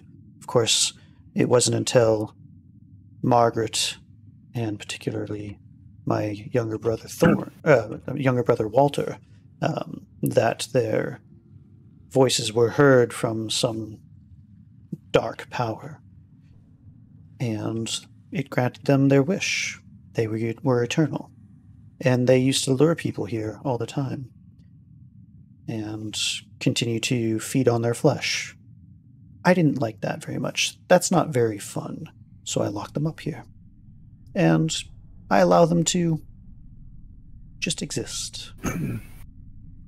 But please, continue. And suddenly he just disappears. Nothing to say to his sister? Oh, sorry, I was muted. I was essentially going to respond with we're not or we're putting these people out of their suffering. Or wait, what did I say? I said there's no existence in an existence of suffering or something like that, and we're releasing these people from their pain. Know that his sister's inside of me right now. That sounds highly inappropriate. But you know he doesn't seem to notice, I guess, Okay. or doesn't take any. I'm just he doesn't curious. seem to react to you. Yeah, he just doesn't seem to react to you.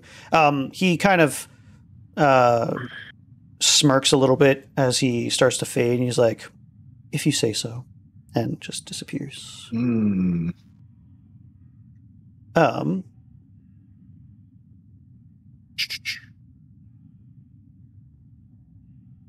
There's Jax, and yeah, Grimbald, it's your turn. I pull out my short sword and I attack the monster right next to me to the right. Okay. Sounds good. It has just freed its other arm and flops onto the ground. Its teeth, its sort of forearms trying to crawl its way to you as it attempts to bite you, but you strike first before it can do anything. Go ahead and roll. I got a 5. Yeah. Just as it looks up, you stab straight into its head, and it is silenced for good. Rest easy, old friend. As it dies, this one does something similar. Its leg, its foot snaps off, the flesh finally relenting, and it finally has an ability to attack Lunaris. Oh wait, that's right. That I will roll. Well, before you do though, I just wanted to bring up the concentration because I never rolled anything for that when I got hit trying to keep concentration, Right. but I couldn't find anything about that in the player's handbook.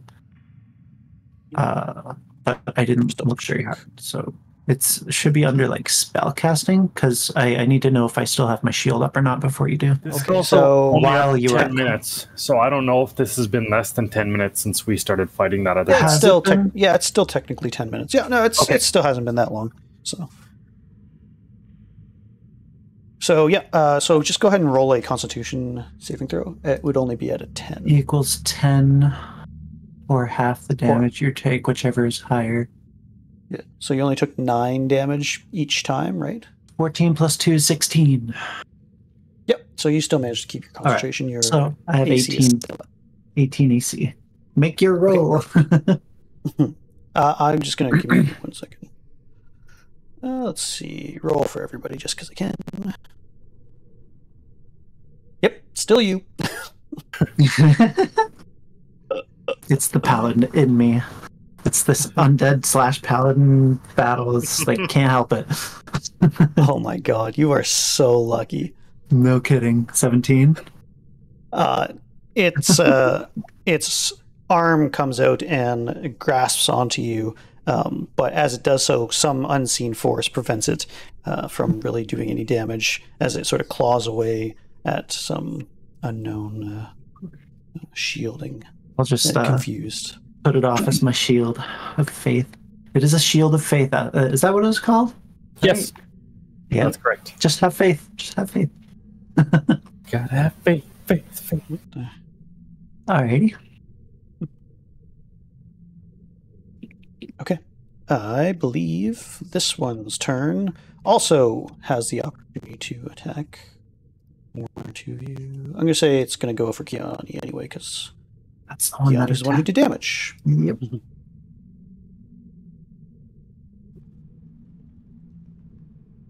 Oh, I almost got 20. This one is less about getting out and more that it's just happens to get close enough because Kinyaa'aanii's using a dagger to attack, and it sort of tries to rail.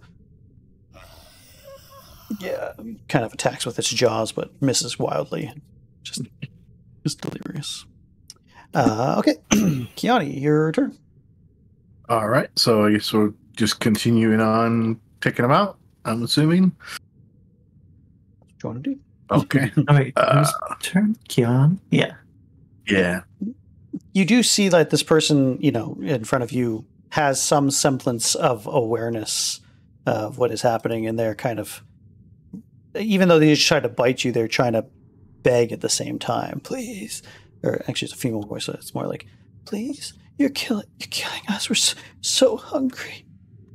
Yeah. So, I mean, I know we've been... Eat this!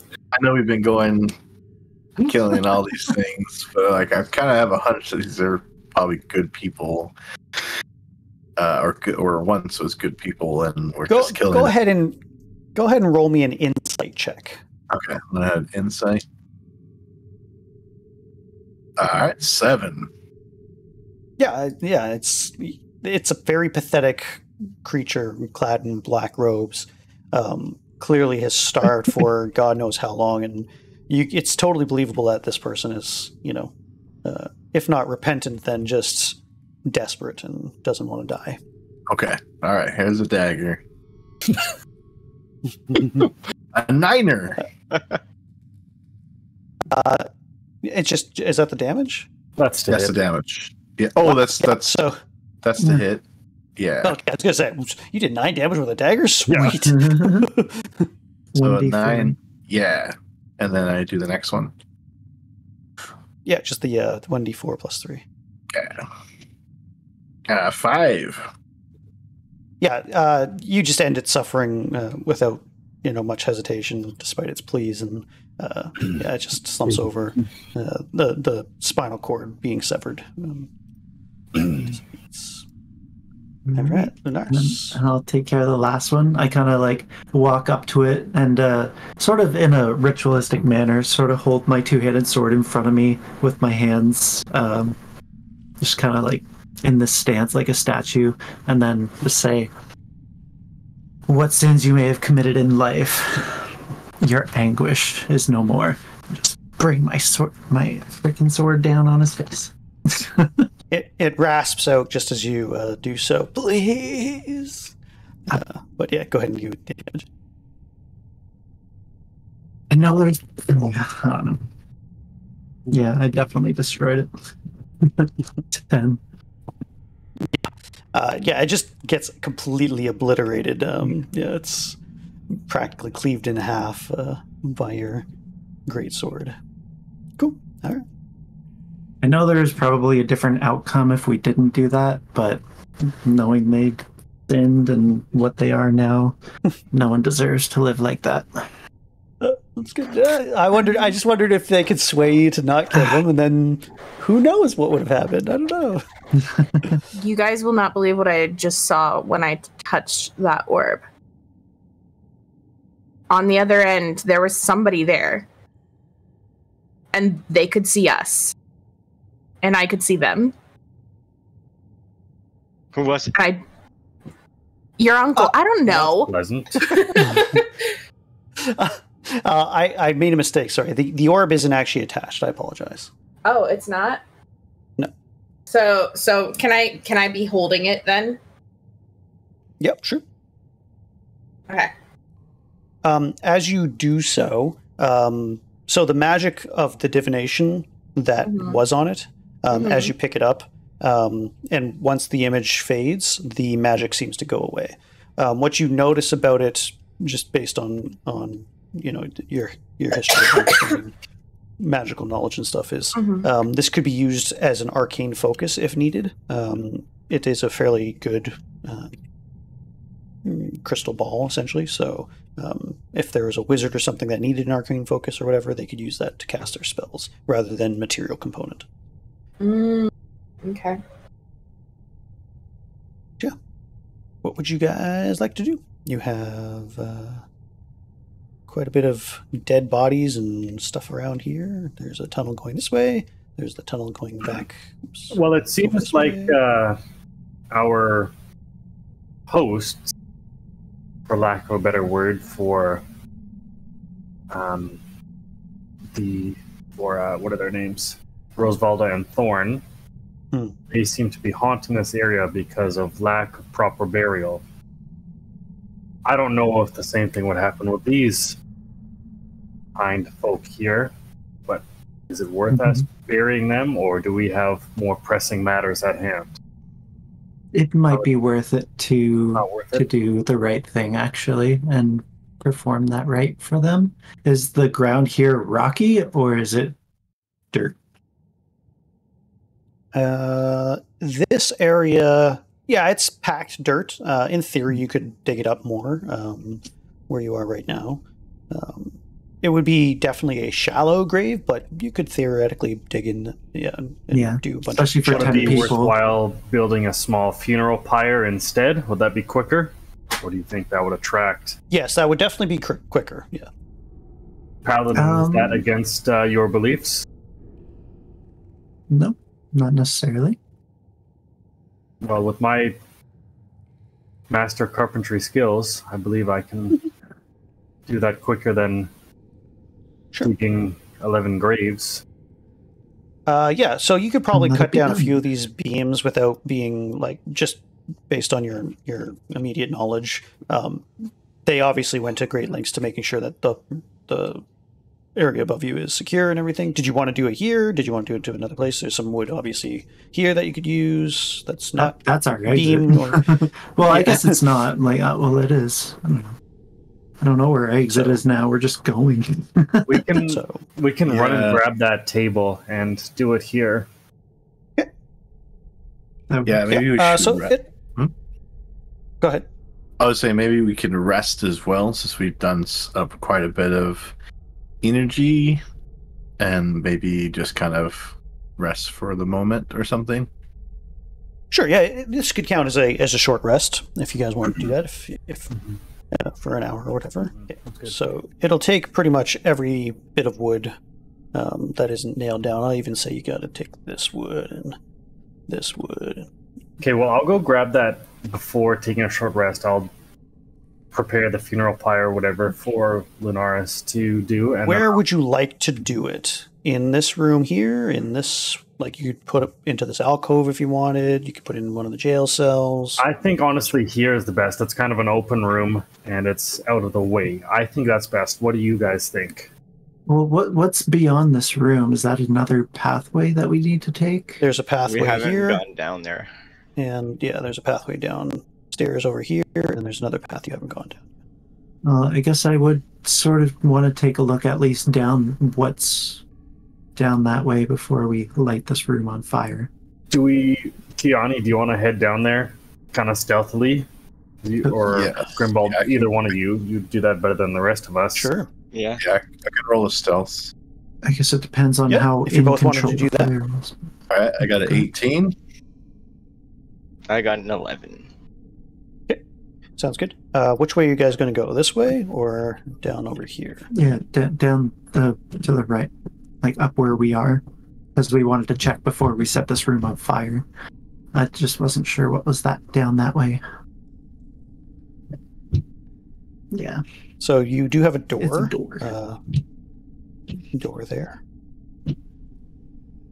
Right. Supposed to keep that covered. Did you want to go through it? I think we should listen.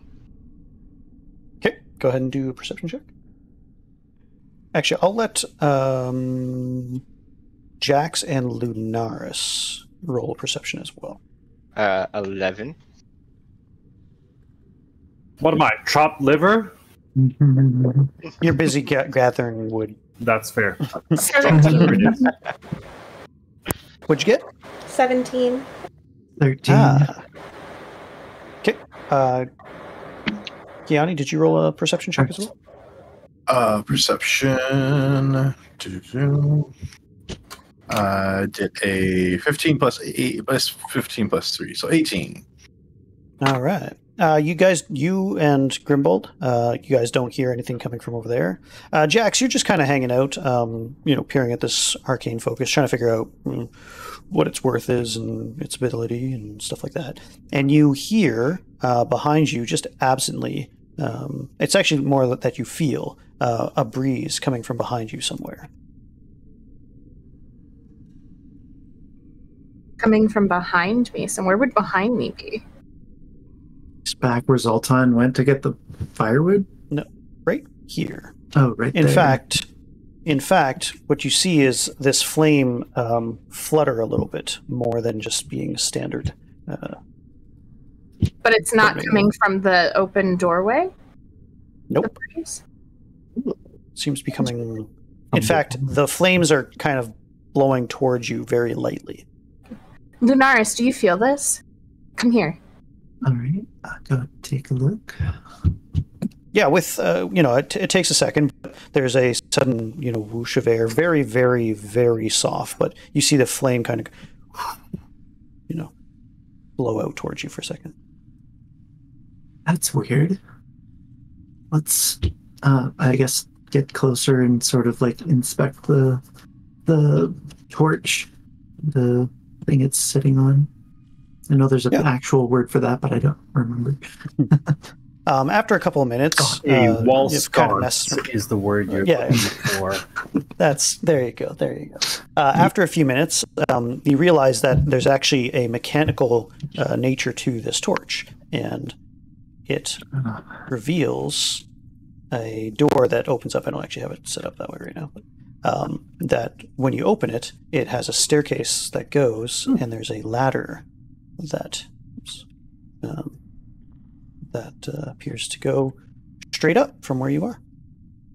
I wonder if that was the ladder or where I heard noises coming from last night. Wow. Well, hammer my helm.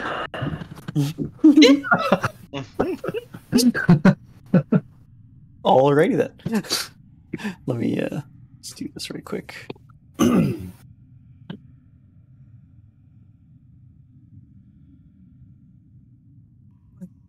well, get rid of that. There we go. That's what I want to do.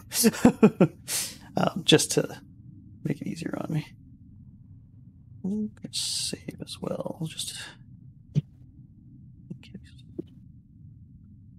So you can imagine there's a door there that can shift and go inside. Like that. I wonder if this could be our way out. Zoltan, you kind of come back at some point there and see a whole different opening that wasn't there before, with a big bundle of wood in your arms. Well, you guys weren't busy at all. Yeah, I don't even know. We noticed there was a breeze of air coming through the wall, and lo and behold, there's... Do we know where that leads? Has anybody gone up there yet? Not yet. We just discovered. Kinyaa'aanii and Grimbald went to check out the other corridor. Oh yeah, sorry. Whilst that's happening, I apologize. That's why I brought it up. Thank you. Yes. So as you guys come in here, you see looks like a decent kitchen of sorts, not littered with the bones of questionable origin. Give me 2 seconds to just check this. That's a pretty nice walnut table and chairs they've got down here.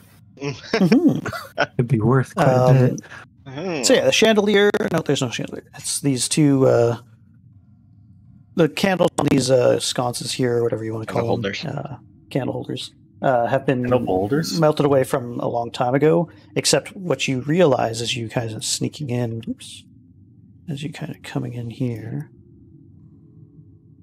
whilst you're coming in here, is that there's a light coming from somewhere down this path. Just split up. It always works that way. That is an option. To the light.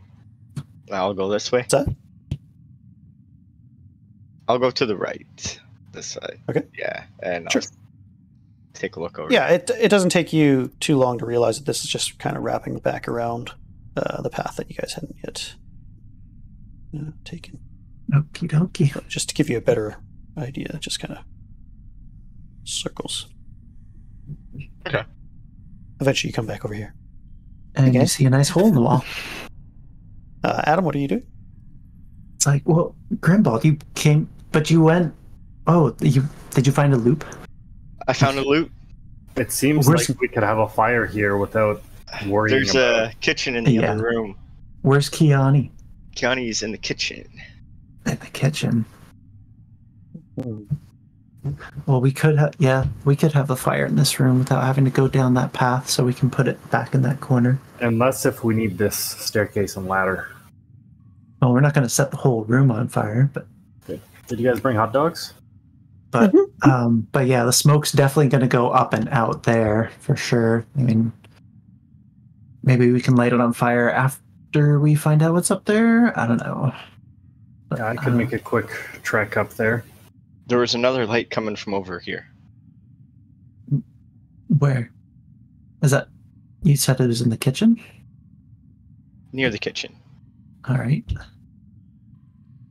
I guess we can maybe check that out. How you doing, Zoltan? Do you have what you need? I have what I need. I think we're ready to go here. We'll just... I don't know how you want to place these bodies on here.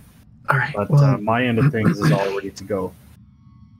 In theory, you could also use a statue, which is actually made of wood. So if you just wanted to pile it on and... in the corner there? Except for the crystal ball that's in somebody's hand. Yeah, that's true. I'll even say that, Jax, you can add a crystal ball to your inventory if you want. Awesome. Yeah, sure. Why not? So would that make Jax a crystal baller then? Aha. Classic. All right. So it's not like we're not going to be able to access the ladder over there. It's just this whole room's going to be covered in smoke. So okay, so my character is where again? Way over there. Right here. Okay. Let's go there. So go ahead. So Grimbald kind of went off sneakily and wrapped around.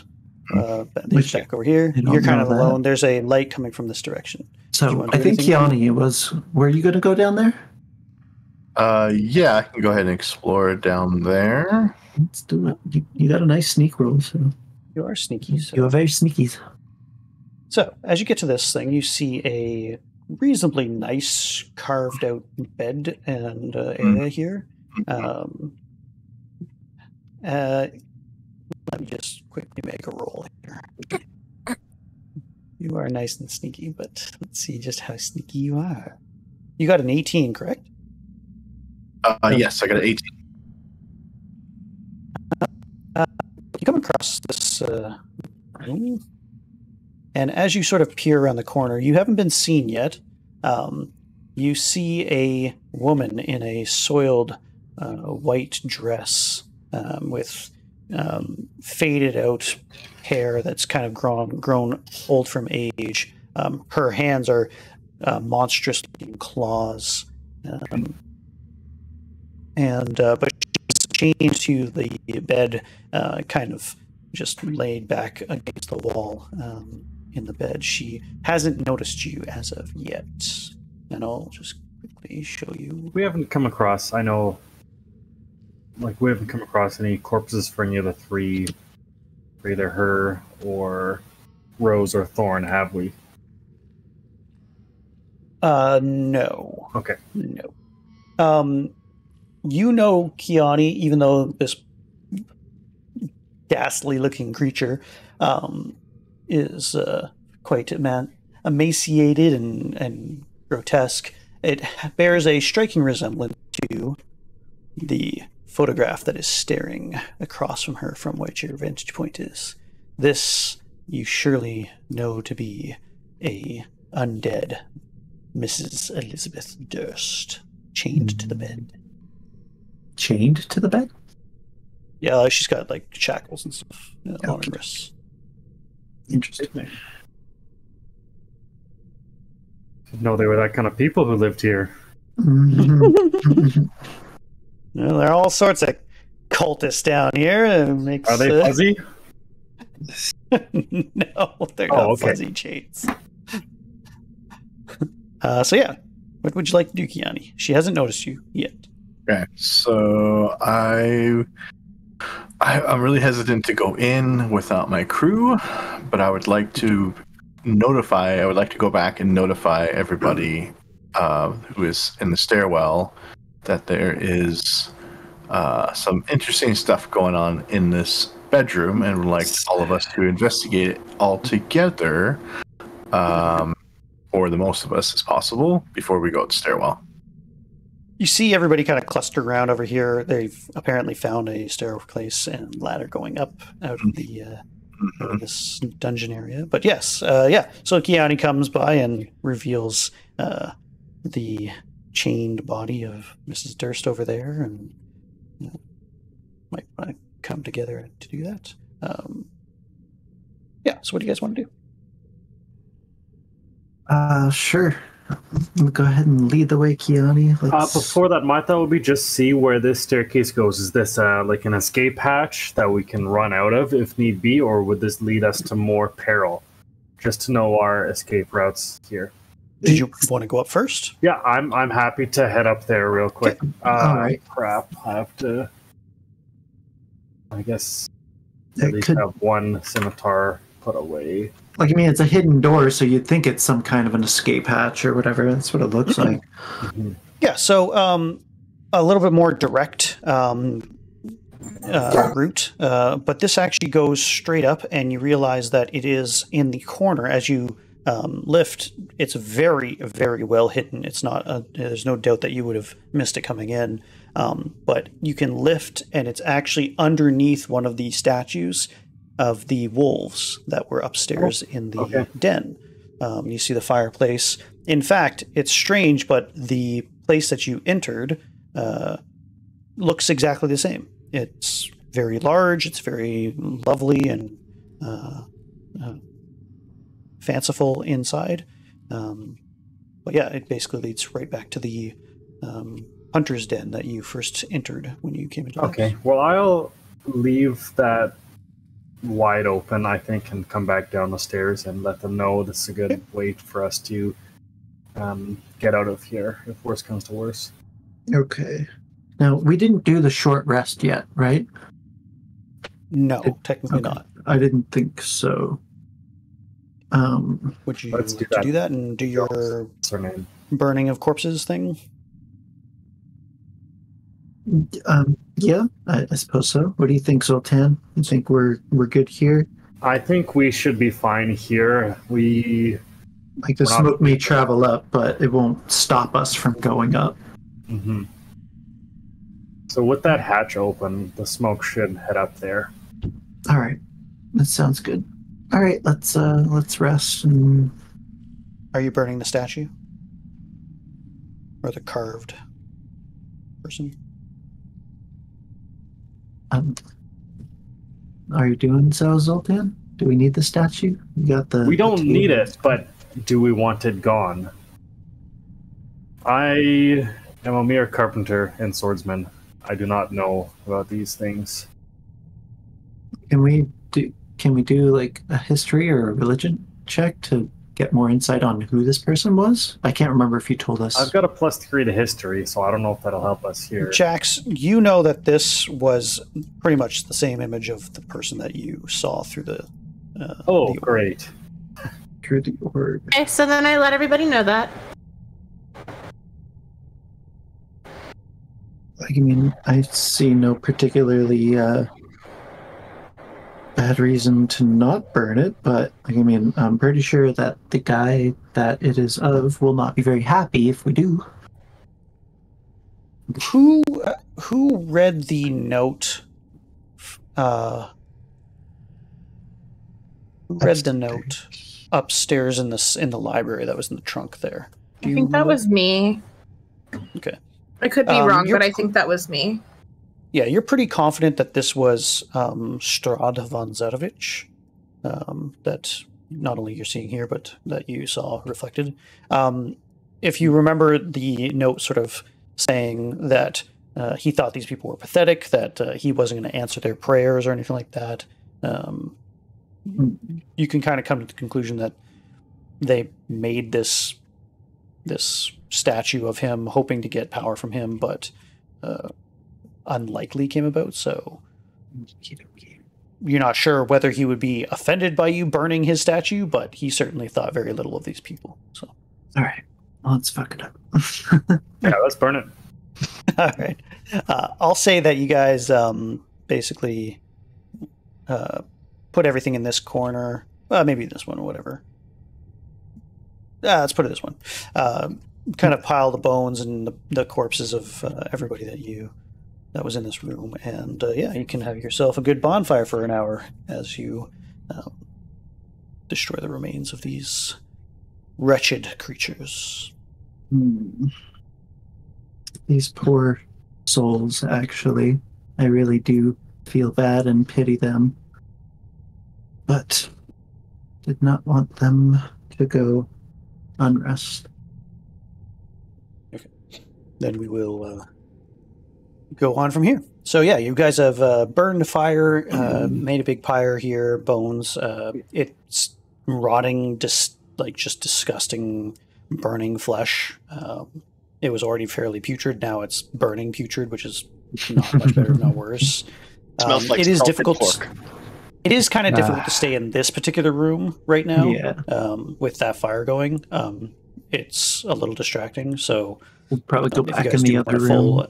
If you guys want a full rest, you can either go here or here, and it will be perfectly fine. Probably back. Chill there. Yeah, back is good. Away from what's her name. Mm-hmm. Okay. But yeah, after about an hour, you guys check on it. Mrs. It's Red pretty Durst. much, it's pretty much a big pile of coals. It still stinks. There's still smokiness and stuff. But yeah, for the most part, you guys are rested up.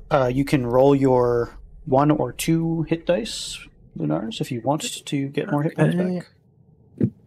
Let's do 10 plus 2. I'm full health. Nice. Sweet. Good shit. All right. Where would you guys like to go? You have a mistress waiting for you, perhaps. Mr. Grimbald, you know where we're going.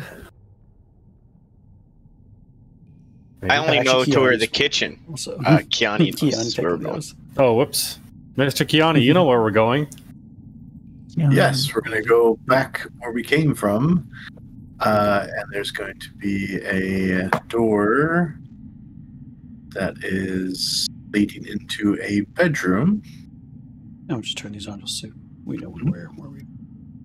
All right. You get to here. Are you being stealthy about this? Are you just walking in and saying, "Hey, what's up, lady?" Well, I'm pretty confident since we're all going to be here. I'm just going to go ahead and walk in. Sounds Just good. very confidently. We'll shuffle in confidently, or you know that she's there. It's like, we're not surprised by you. So Kinyaa'aanii's first. Who's going second? I'm myself. I'll go third. I'm following Jax, Where are you coming right about here, Kinyaa'aanii, or down here somewhere? Where? Yeah, just like in front of the bed, just kind of like a good spot there to. Yep. Nurse. In front, left, right, center. Where would you like? Right there's fine. Okay. Zoltan, behind.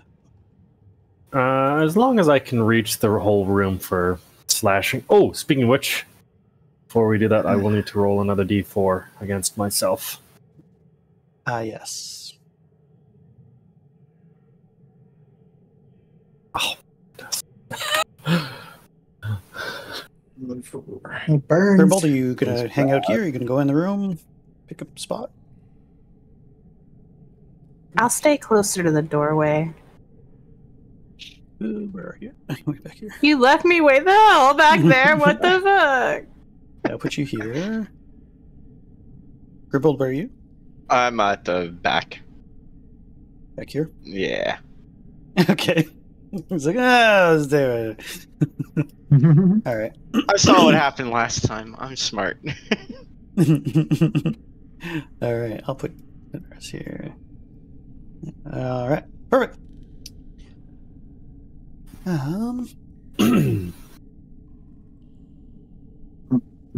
Not a bad feeling.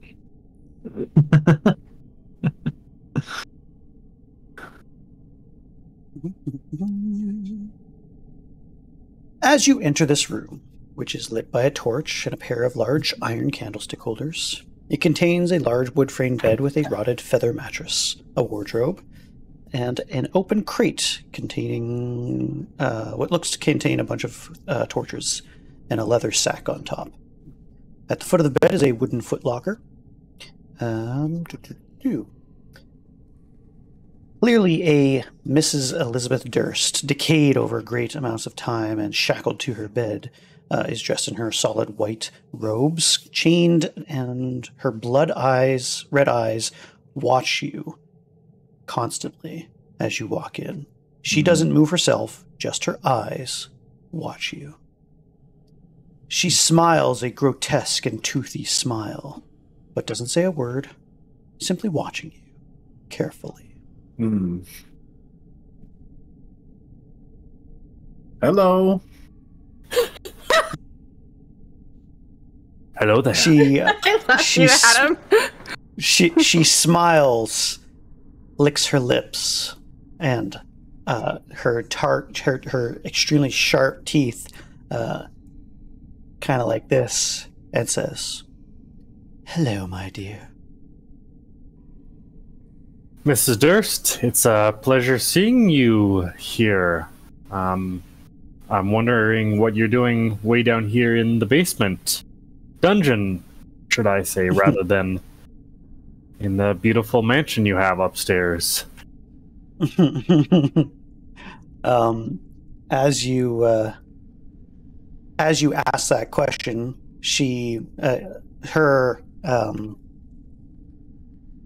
her demeanor changes instantly as Thorn appears just to the right of Kinyaa'aanii and just around here. And he says, "My mother is like all the other cultists here. She's despicable. She deserves to be chained up." She looks when he first appears, she looks pretty actually afraid for an undead creature, and she kind of has a sort of a hiss, almost in defense, and like she kind of feels like she just got slapped with his presence. Yeah, as Thorn is there, I'll say, "Shh! Don't you know that when adults are speaking, you should be silent?"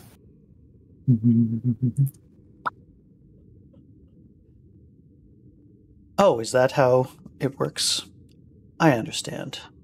Forgive me. And he just disappears. It's very rude. It was rude of him to Kick him in the come in face. like that. That was rude of you, Zoltan. Right. Yes, my mistake.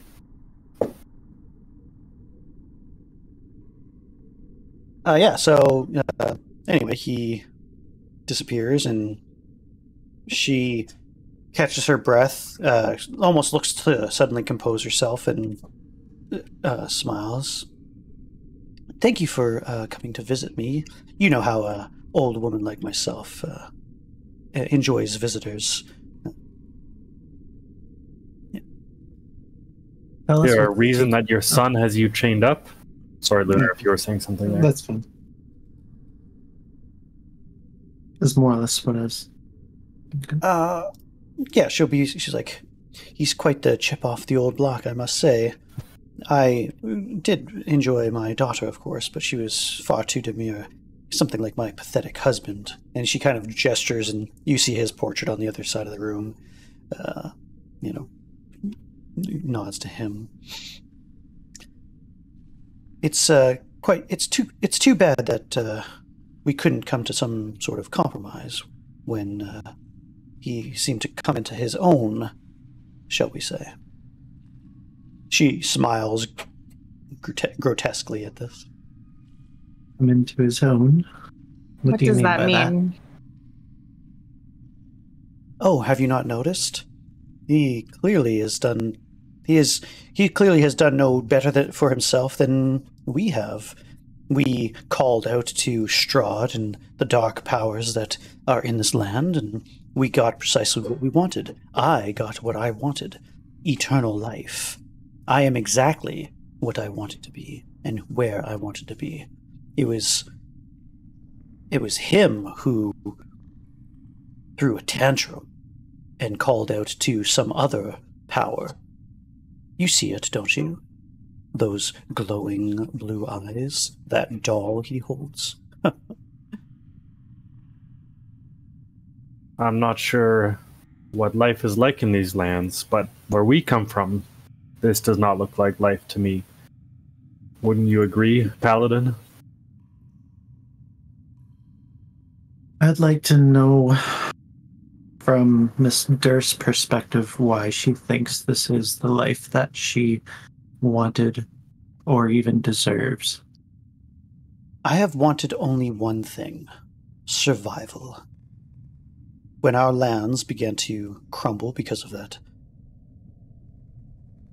being we once worshipped, it seemed the logical thing to seek his aid and become what he was. Clearly, he had been struck down, and time again, he seemed to be granted the power to fend off all things.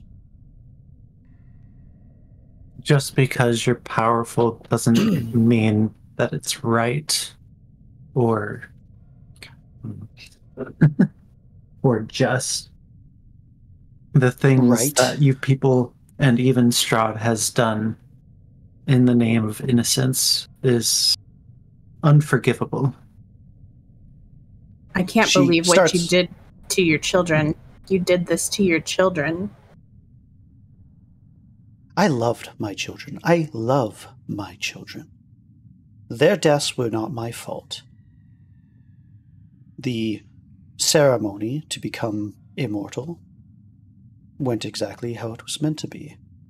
I didn't know that their pathetic father, who did not partake, had killed himself and didn't even realize that our children had been locked in their room by myself as I took Margaret and her child down here. If he would have just checked the door and realized that they were still alive, they would be alive today. Nothing would have happened. And if you never locked them in there, they'd possibly still be alive. Exactly. Take responsibility for your own actions, just like that one upstairs. He will have a special place to pay for what he's done, taking his own life.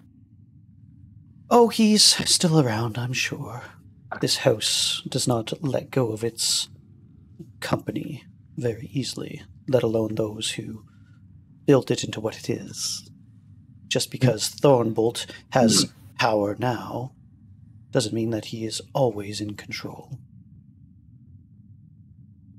You can definitely see how much the people here stick around, especially when they're chained up. I'd be more than happy to release them and yourself from your pain. There's only one sort of release that I seek. She starts to sit up straighter. I seek release from hunger. And she flexes, and instantly the chains snap, and she raises high. It's like she smiles and cackles evilly. Is like, now, I've never tasted elf before, ladies, and as she says that, these portraits disintegrate, and out through them burst two horrific creatures, not unlike what you've seen before. No. Clad in their own dresses, one in blue, one in red. Fun. This reminds me of Van Helsing with the Hugh Jackman. Mm-hmm. Yes, I suppose so, yeah. So, this is going to be a surprise round. You're not surprised by her, you're surprised by them. Just something to be aware, unless you tell me that you're making a perception check, if it doesn't reach a certain threshold, which is your passive perception, you just won't pick up on things like this. So one of the things that might be helpful is when you guys enter a room, saying that you're taking perception or you're taking a closer look around or something like that might help so that you don't get ambushed like you're about to be. Just for the record. Just for the record. That's why I hung outside. So with surprise rounds, if we... So a surprise round means that you guys are flat-footed. You This happens instantly. They get basically free attacks as at the top of the round, essentially. And so they just kind of, bowl over. And they can't any sort of initiative. They basically have their own round before initiative begins, essentially. Got it. Okay, kind of like a first strike kind of deal. Yeah. Exactly. Yeah. So for example, if one of you would have rolled high on a perception check, then you would have recognized that there was noise, for example, behind the paintings, and you wouldn't have been caught unawares, type of thing. Got it. But she was basically, biding her time. And, yeah, exactly, trapping you. Yeah, exactly. So were her hands? Was she like the other ghouls, and her hands got ripped off, or did she actually break the chains? No, she broke the chains. Okay. There is something about her compared to the others, even though she's desiccated and quite weak looking, everything like that.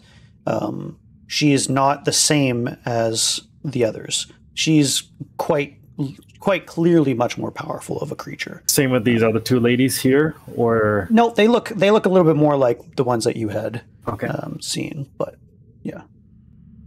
My bad for bringing us into a trap. Not your fault. It happens. We were thinking she was all. It's like, oh, well, she's chained. All alone. So these ladies come flying out. So let me. And one is basically right here and claws at Kinyaa'aanii from behind, doing a significant amount of damage. 9 damage. I'm so glad we're not level 1 anymore. And the other one also manages to hit because because you guys were unaware. They get an advantage on their attack. Also hits, also for 9 points of damage. No way. And we have no reactions, right? I can't do any reaction because it's just surprised. No, you're surprised, unfortunately. So yeah. Shock. So, yeah. Yudoki. So Kinyaa'aanii, you get raked from behind with terrible claws that are that seem to want to do more. Give me an intelligence check. Intelligence check. Yeah, just a straight intellect. Intellect plus 1. Please. It's a trap. It's a trap. I love it. Okay, I got a 9 plus 1. Okay, yeah. Just because of your heritage, you recognize that you have fended off something nefarious in the claws of these two ladies. They are there seems to be something magically nefarious or some kind of poison or something that you, because you're an elf, have naturally been able to fend off. But you do realize that a coolness in your blood is managed to get overcome by yourself, but that's just something that you happen to know. She takes her turn to basically snap the chains and everything like that. That was kind of her thing. So we all roll initiative, please. Yay! Good thing there's a nice bed here for us to take a short rest in later. Yes. So I rolled a 9. All right. And Lunaris, would you roll? 10. All right. Shockingly, Lunaris gets to go first. Way. I rolled a 9, an 8, and a 10, but you have a higher dexterity than they do. All right. I gotta think real quick. Oh, actually, no, you don't. No, I'm just gonna let you go anyway. I'm just gonna just because. Because you're such a good brother. I am nice. I definitely am being a bit nice here. I didn't expect them to do so much damage right away. I think that seems to be a consistent theme, so. Yeah, it is. All right, let's have a mutiny. I don't know what you're talking about. All right. Zell never expects them to do so much damage, and yet here we are. I give you, you know, it's good. It's good. What can I say? All right. So for my first, my first action, I'm going to cast a spell, Cure Wounds, 1d8 plus 3 on Kinyaa'aanii. Okay. Sounds good. Man. Oh, I had that in. Nope. 1 plus 3 is 4. That's something. All right. Kinyaa'aanii, you get 4 hit points back. Okay. And so that was. So you had gotten what you had gotten. Did I say 18 hit points taken, and then 4 back? So you're down 14 hit points. And can't do that. I'm essentially gonna move myself. Let's see, where can I move, essentially? Like Sure. on the bed? She's so still I'll there on say the that- bed, right? Yeah, she's here. You have, we'll say, here. This is pretty much the space you're occupying. Yeah. This is 1, 2, 3. So this will be 1 space, 2 space. You could technically go on here if you wanted. Yeah. This would be 3. And I'm still within 5 feet of Kinyaa'aanii with that, too?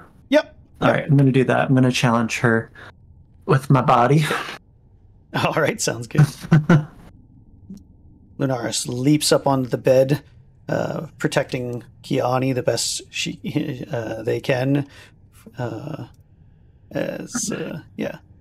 After having sent magical energy through Kinyaa'aanii to heal him a little bit, the pain does come as before, but it seems to be mitigated somehow. You're not quite sure why. Okay. But it's like more like distant than it was.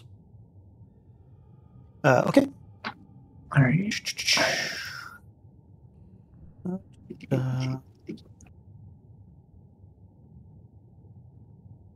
All right. The lady behind tries to sink her teeth into the back of Kinyaa'aanii's neck, but Kinyaa'aanii's ready for it, seeing the danger, and sort of spins out of reach. Mrs. Durst goes, "Yes, Mrs. Petrovna, get him, eat him." Those who back remember on the menu, boys. those who remember the letter that was in the jewelry box was sent to a Mrs. Petrovna.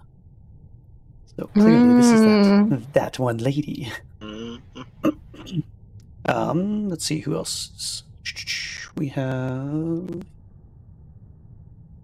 Kinyaa'aanii. You're next. All right. I would like to attack with my dagger. Okay. Yes, and the person that's closest to me, the one that put their claws in me, I believe. All right. We'll just this one then. Yes. May I make a suggestion? Sure. Your dagger doesn't do as much damage. It might be better to use your warhammer. Okay, I'll use my warhammer. All right, just make sure. I should use my dagger, but yeah, I do warhammer. Well, technically, you will hit more with your. You That's have a higher true. chance to hit. That's true. So it's up to you. You have more consistent damage with your dagger, but you have a larger potential for damage with your warhammer. Okay, so I did So it's up to 9, and then I'm going to do the damage is 10. So the 9 was the to hit roll? Yes. All right. Go ahead and give me another attack roll. I'm going to give you advantage just because Zoltan happens to be within range. Okay, so I'm going to do another attack. I don't know if this counts as flanking because we're not on opposing sides, unless if you're gonna use your you DM might be right, powers actually. benevolently. No, you might be right on that, actually. I mean, you're the all-powerful DM, so you can. I know what I'll do. We'll do it this way. Kinyaa'aanii, for whatever reason, the head of your warhammer forces itself, or it glows suddenly, and you, regardless of what you intend to attack with, the warhammer is in your hand. You feel from within your rage build inexplicably, even though you haven't called to do that ability. You fly into a rage and strike true with your warhammer.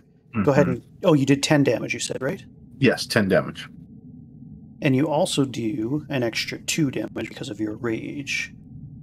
Miss Petrova gets a blast of amber energy come into her chest. She shrieks in pain. And she's still standing, but is severely wounded.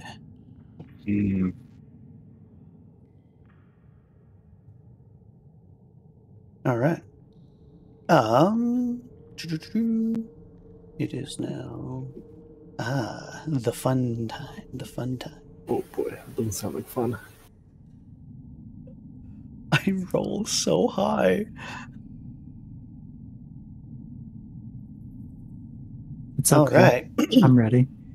2 claws come slashing down on from Mrs. Durst onto Lunaris.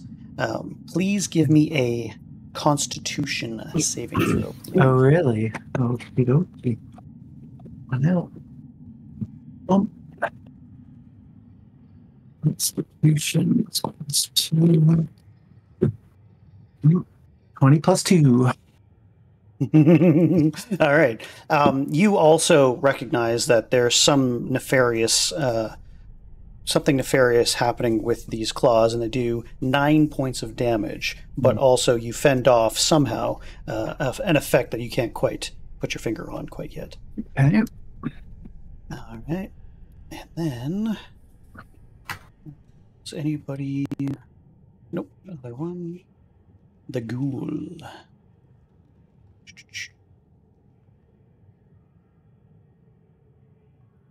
Similarly, Mrs. Petrovna, this other woman here, tries to bite into Kinyaa'aanii as he's fending off and enraged with this lady, but she misses wildly. Okay, it is now Zoltan's turn. Okay, I will, with both scimitars in hand, run up to Mrs. Durst.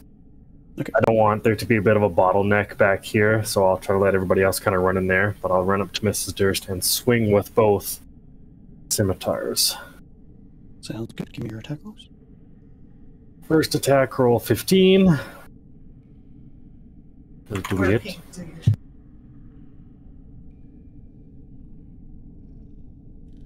Does a 15 hit, Michael? Yep. So that one is 9 plus... Okay, we'll do 13 damage on that first one. All right. And then 16, that'll hit as well. Mm-hmm.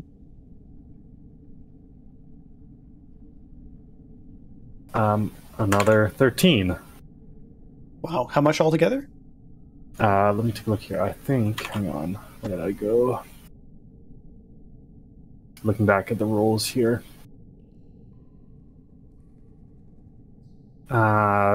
26. Okay. You kind of do this fanciful move where you scissor both of your scimitars at the same time and clean off one of Mrs. Durst's arms. She howls in rage and in pain, is still standing, but is extremely hurt. Yeah, Jax, it is your turn.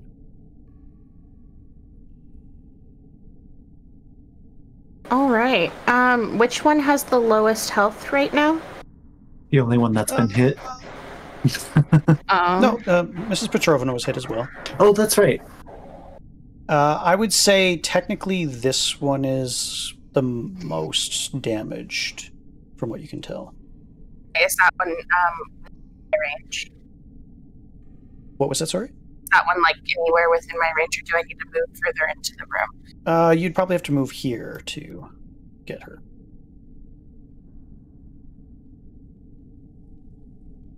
Okay.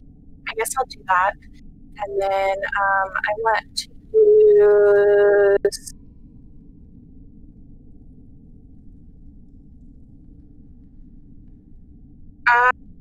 this Chaos Bolt, would it put whoever, I can't tell who's standing there, would it put whoever's standing in front of that image in danger at all? Let me just go here. I don't think it has like an AoE, but I just... No, it's just the target. Nope, you'd be fine. Okay, I want to use Chaos Bolt. And just... Alrighty. That's a lot of damage. That's nice. You think is it overkill? Nothing is overkill. If you hit for this one, it's probably overkill. Yes. Oh, okay.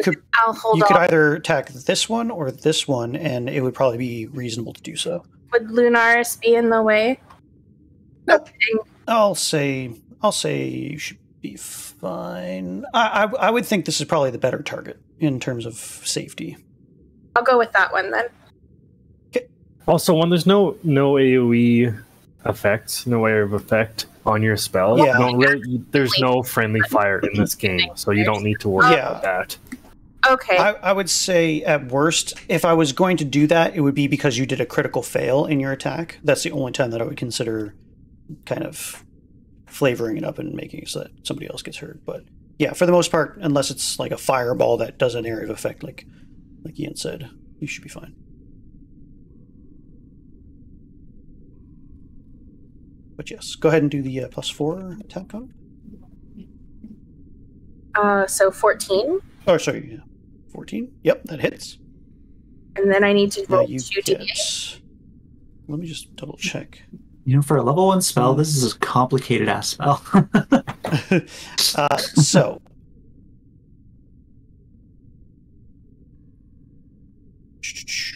2d8 plus 1d6. Yeah, so roll 2d8s, and then you get 1d6 as well. So okay, so I got an 8, another 8, and okay.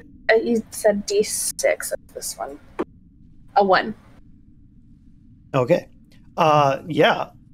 So you send waves of thunderous energy flying past Kinyaa'aanii. They shake this terrible creature to her bones. She recoils and hisses, puts her hands up to her ears, which come away with blood. She's still standing, but is clearly extremely damaged. Also, please roll 2d10s or a d100. Ooh. Just a moment. That's wild.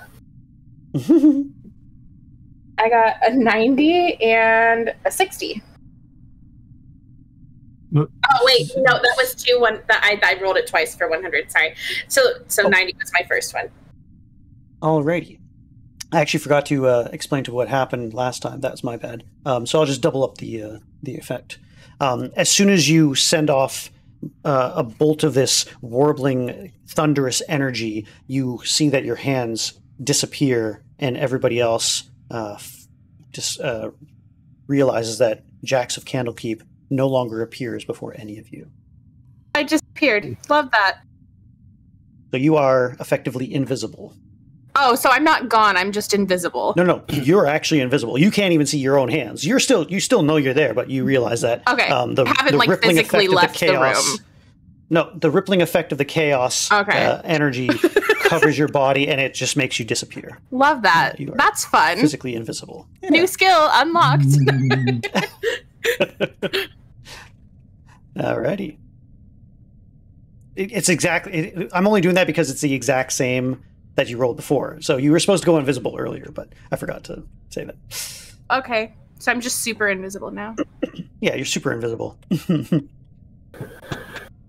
I believe it is Grimbald. Yes. Grimbald. I will come running into the room with my short sword drawn. You gonna knock me over because you can't see me? Probably. Halflings are allowed to move. Halflings are allowed to move through their own and other enemy squares without provoking attacks of opportunity. If I remember. And or at least not. They can just do it. They can move through anyway. I'll attack this one on the right. Okay. Go ahead.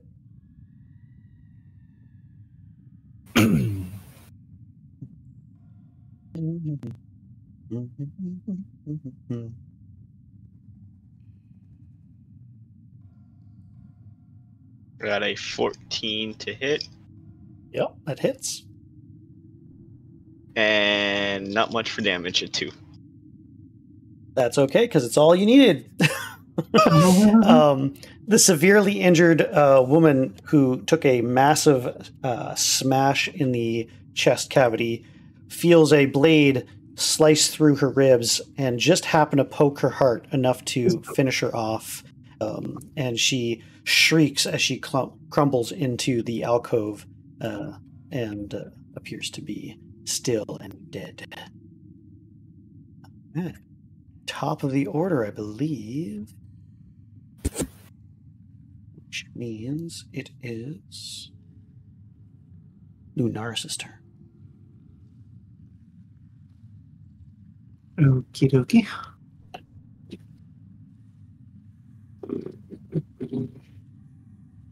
I guess I will swing at the scary bitch in front of me.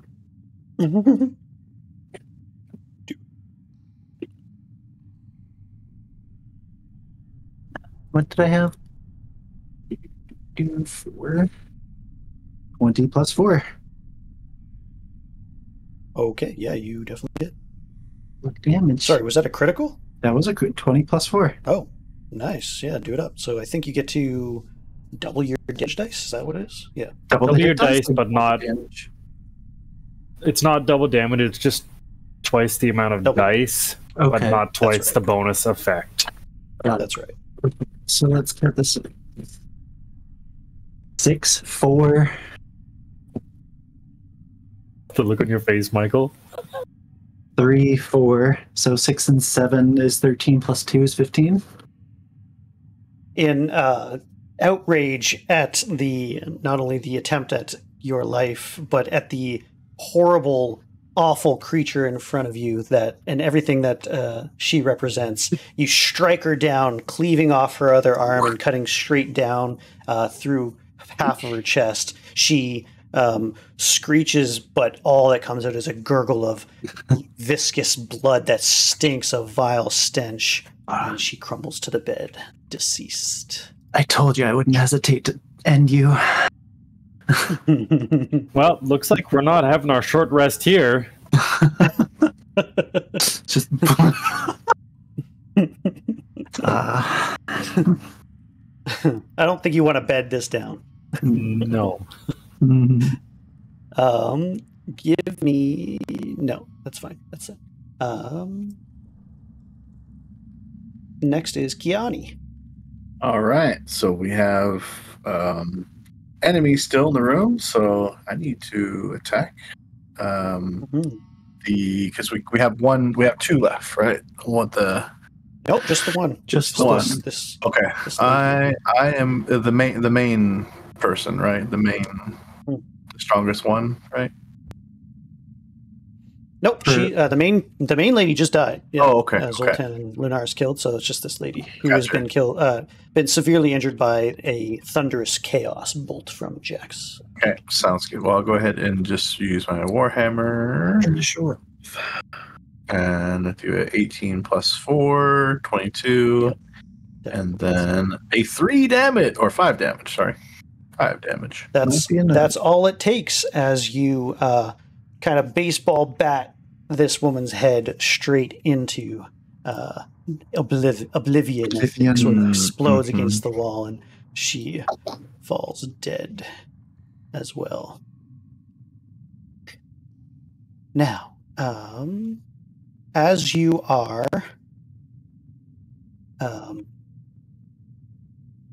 winding down from the battle, you're all taking your breath. Kinyaa'aanii, please give me a charisma saving throw. It's in the top left there. He's phased by the fact that they can't see me. Yes, you're also missing a companion for sure.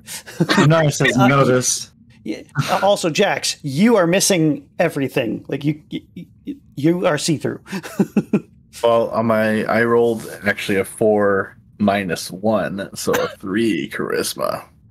Sweet. All right.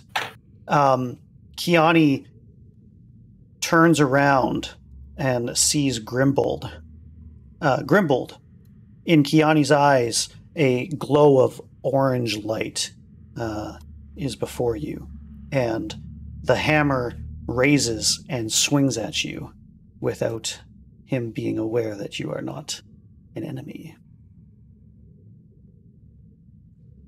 What? Well, the rage did activate out of nowhere.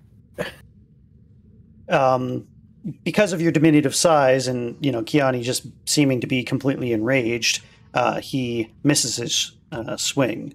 But it was closer than you wanted it to be. He's also very scary because his eyes are glowing bright orange right now. Mm-hmm. Would I be able to grapple him to the ground? Sure. Maybe with some help so I could get advantage? Somebody wants to help me? Somebody wants to help? I will help. Thank you. All right. Sounds good. I will tackle the legs, I guess. So we'll start with a 9, and then... Oh my goodness. A 9 is all we're going to get. Which one do I have to do? Strength? Or what? No, it was actually just up to Mordred to try and tackle. Oh, okay. Sorry. Mordred, you kind of leap to try and grab him, but the bed just happens to be in your way. You kind of miss your movement. Jax and Lunaris, what would you like to do, if anything? I'm gonna yell at him with my persuasion. I'm going to persuade him with my voice. Okay, sure. Dead. Go ahead and give me a. Is that what persuasion is used for? Persuading. I'll let it use that. That's fine. I think it sounds fun. 3 plus 5. No. No. He seems completely unfazed. Jax, you have an enraged friend and other friends failing to subdue him. So Jax is probably slightly panicked, not only because her friend is enraged, but because she's fucking invisible. So she starts trying to talk to Kinyaa'aanii, and she's like, I know you can't see me. Can you hear me? Can anybody hear me? Hello? Guys, can you hear me? Jax, where? Come in here and help us. Get out of the kitchen. I'm right here. I'm right here. Oh my god. Kinyaa'aanii, go ahead and give me another charisma saving throw, please. 4. Okay. All right. Once more, let's just roll 1, 2, 3, 1, 2, 3, 4. 1, 2, 1, 2. All right. Again, Grimbald, the hammer raises and strikes down upon you. Does a 16 hit. Is Grimbald within 5 feet of me? 16 does hit. He is, yep. All right. I can use my interception reaction to intercept. All right. Trying to get is that the 10 in there? Yes, please. Kinyaa'aanii, can you roll your damage for your hammer for me? 7. All right. And I reduce that damage by 6 plus 2. All right. So no damage. Mm-hmm. Grimbald, you see the glowing, enraged eyes of a barbarian wood elf come flying at you with this warhammer, and just as a certain amount of damage would be had, Sword just comes. Strikes out with her sword and deflects the blow at the last second, sending it wide and just narrowly missing you. It crashes into the wall instead and splinters this beam in half. Lovely. All right. I believe it is... Whose turn is it now? Technically, it is Lunaris' turn. Or wait, you just did yours. Did you? That was a reaction. That was a reaction. Yeah. Right. Sorry. So it is. Sorry, it is Lunaris. Sorry. Yeah. Okay. I'm gonna unarmed attack Kinyaa'aanii. Okay. Is that a guaranteed 3 damage if I hit? It's not like a, because it just says 3. Are you grappling or are you? Let's grapple him. Yeah, let's grapple him. I mean, I know punch would bring him out of it, but or maybe it make him more angry, or I don't know. All right, let's grapple him. Only one way to find out. Let's grapple him. All right, go ahead and give me a attack. Or is it attack? Sorry, let me just double check. Is it? Make sure. It should be plus strength athletics check. You can use the attack actions if you're able to make multiple attacks. Blah blah blah. So we're essentially freehand choice. contesting strength athletics checks. That's right. Or acrobatics check. Okay, so my That's strength to get out of it, though. Acrobatics, you can't use that to hold him down. Okay, target must be 1 second. Yes, that's correct. Yeah. Okay. So go ahead and give me an athletics roll, Kinyaa'aanii. Okay, athletics.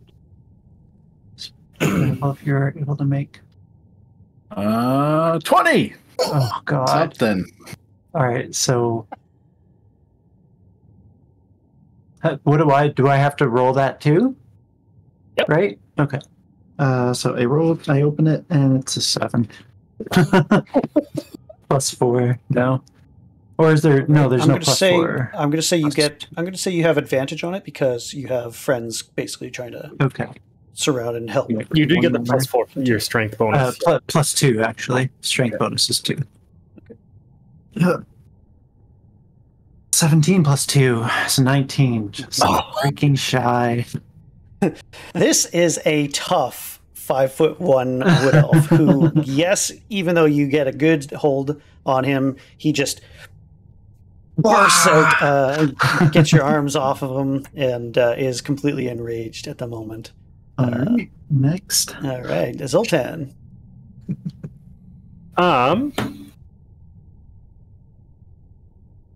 So I have a scimitar in hand, but I don't want to slash him with it. I want to bonk him on the top of the head, try to knock him out unconscious. Okay. Go ahead. Same thing, advantage.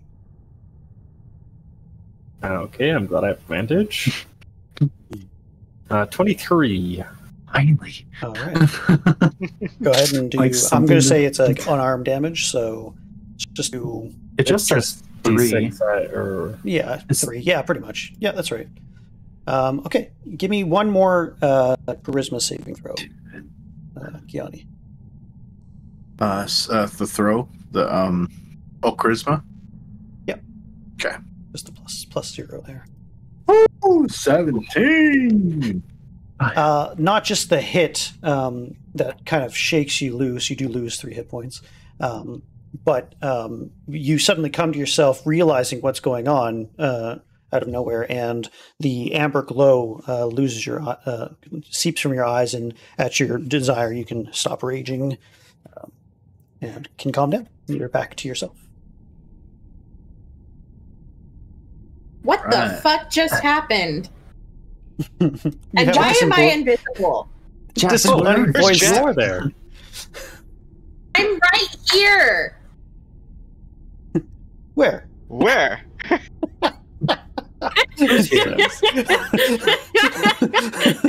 We hear you. We don't see you. I don't see me either. This is fucked up. Adam, Kinyaa'aanii, your character is aware of what just happened, but it felt like you were distanced from your body at some level, and that the rage had kind of taken over. You kind of remember something like that happening to a previous fighter that you went up against with 2 daggers once upon a time. Mm-hmm. How much HP does Kinyaa'aanii have? I'm not seeing it updated on D&D Beyond.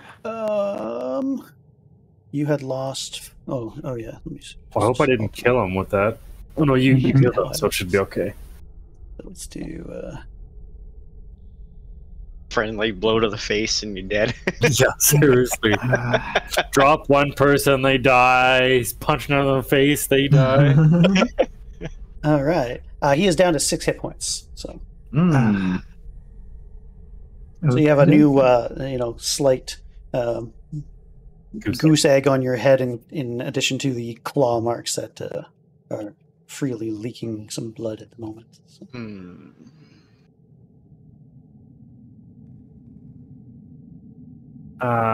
So anybody want to rest? Maybe. That was an ordeal. Kinyaa'aanii, are you with us? Are you okay now? Yes, I believe I'm okay. That was a close one, We gotta find Jax. Right here. Yeah. Where's here? I don't see Can they see Poe still? What's that? Can they see Poe still, or is Poe also invisible? No, Poe is probably just hanging up here. He's been watching the thing on this dresser. Perfectly fine. Yeah, Poe's here, so if I'm here, Poe's gonna be here. Okay, we're gonna have to ask you to carry a torch around or something so that we at least know where you are. If I light the fire in my hand, can they see that? Yes, I'll say disembodied globe of fire, purple flames, sort of floats in the air, so you can kind of pinpoint effectively where she is. Yeah. Well, since you're invisible, I'm going to have to blame your magic, but, this could actually work to our advantage. See, the problem is I don't know how long I'm going to be invisible, but we can try and utilize it while we have time.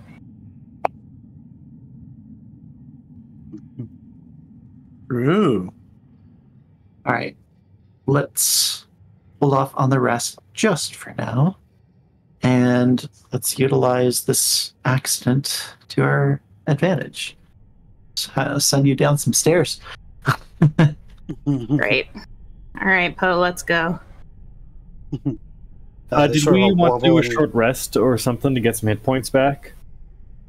Honestly, if we rest, I really just want to do a long rest because I'm completely out of spells. I can't heal people much at all anymore.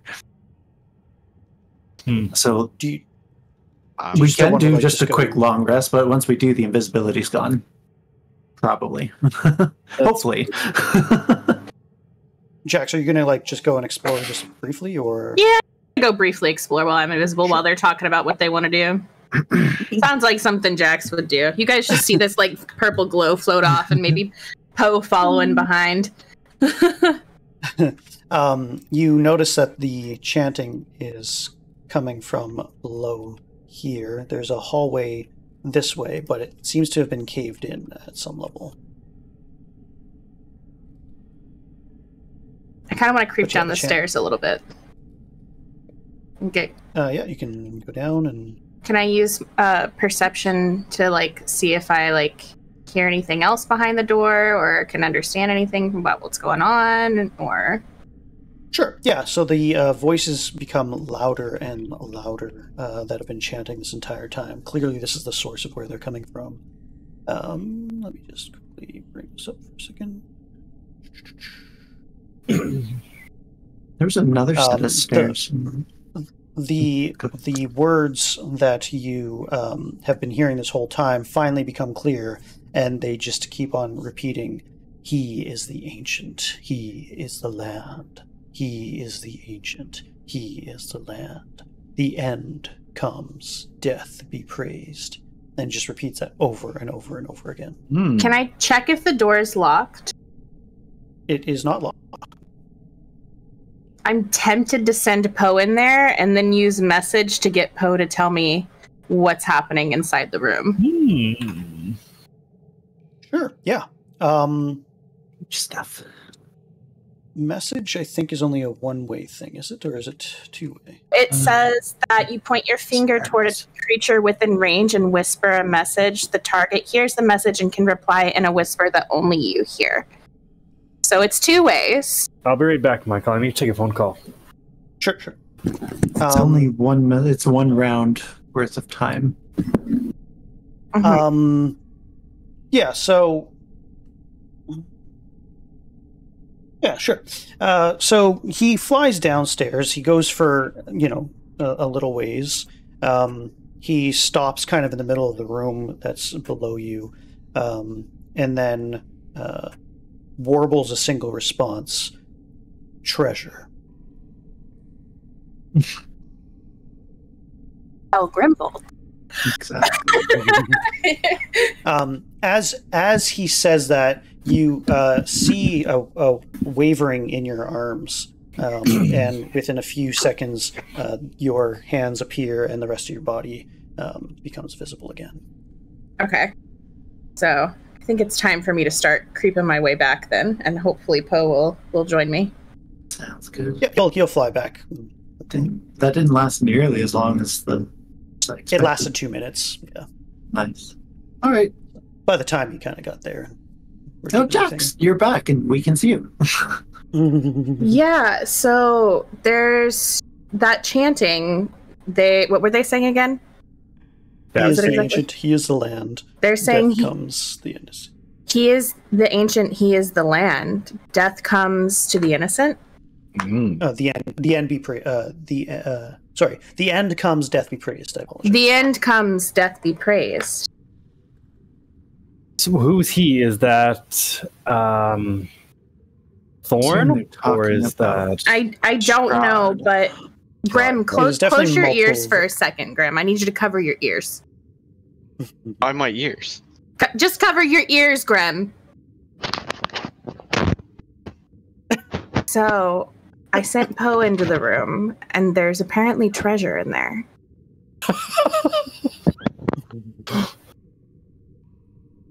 How do we know that he won't abscond with it? I don't know, but I don't think treasure is necessarily our priority. We need to get out of here. Exactly. I don't think we'll get out of here till we eliminate whatever's in that room. Maybe there will be some treasure at the end of it. I don't know. Let him know the treasure is after the final encounter. All right. Pulls Grim's hands away from his ears. I walk over to that treasure chest right there and open it. Oh my god. That's funny. That's hilarious. I was just going to tell you to do that. That's so funny. Do it. All right. Yay, treasure. It's just a chest. It becomes a treasure chest when there's treasure in there, but to Grimbald, every chest is a treasure chest. As you're searching this footlocker, you find a folded cloak, a small wooden coffer, so a little kind of box, and that when you open it, there are 3 vials inside of a palish, glowing light blue liquid. There is a quite nice chain shirt in there, a mess kit, so basically some utensils, a larger flask of bright, glowing red liquid, a lantern, a very nice bullseye lantern, a new set of thieves' tools. I didn't put that in there, it just happened to be in there. That's great. And a book, a yellow leather-covered book that when you open it, it reveals to be a wizard's book with spells inside. Guys, look what I found. And I keep the thieves' kit for myself. Can I have the book?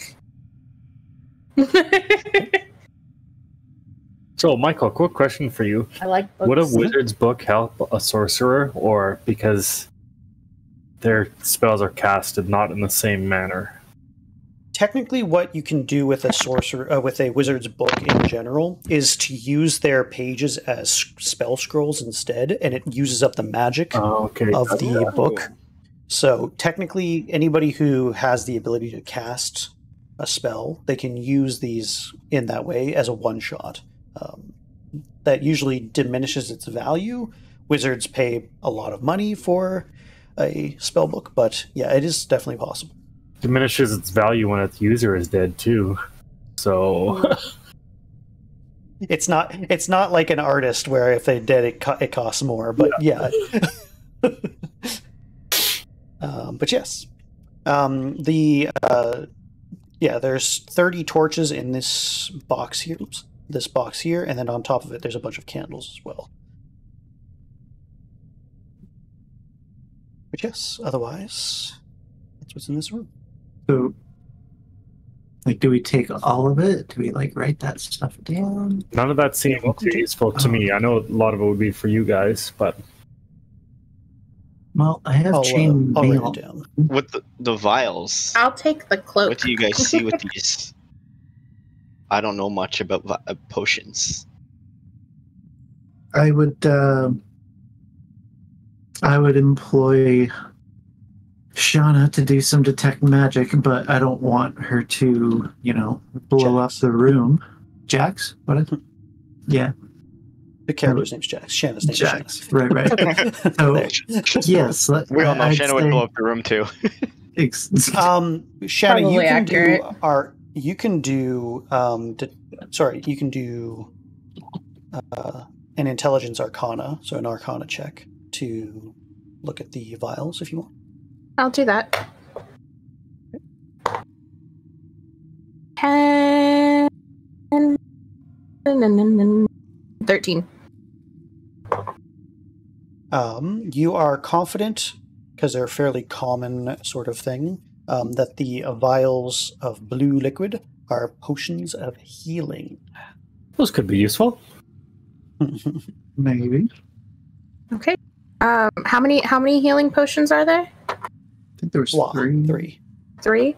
Well, I think, Lunaris, you probably don't need these, so maybe we should each hold on to a healing potion just in case. Four of us? I don't need a potion. Of course you don't, Gren. I will hold on to a healing potion. Would you like one, Zoltan or Key? I would love one, thank you, since I am constantly in need of wounding myself. Betterment of everyone.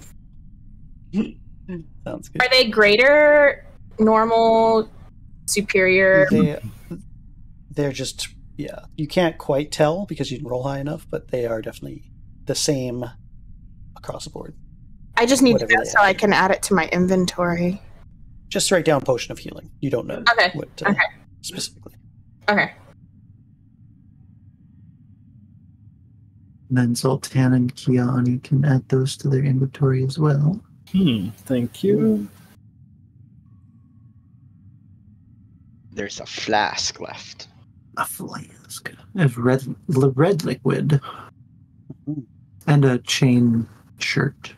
Chain shirt. I'm sure it doesn't fit me. Let's find out.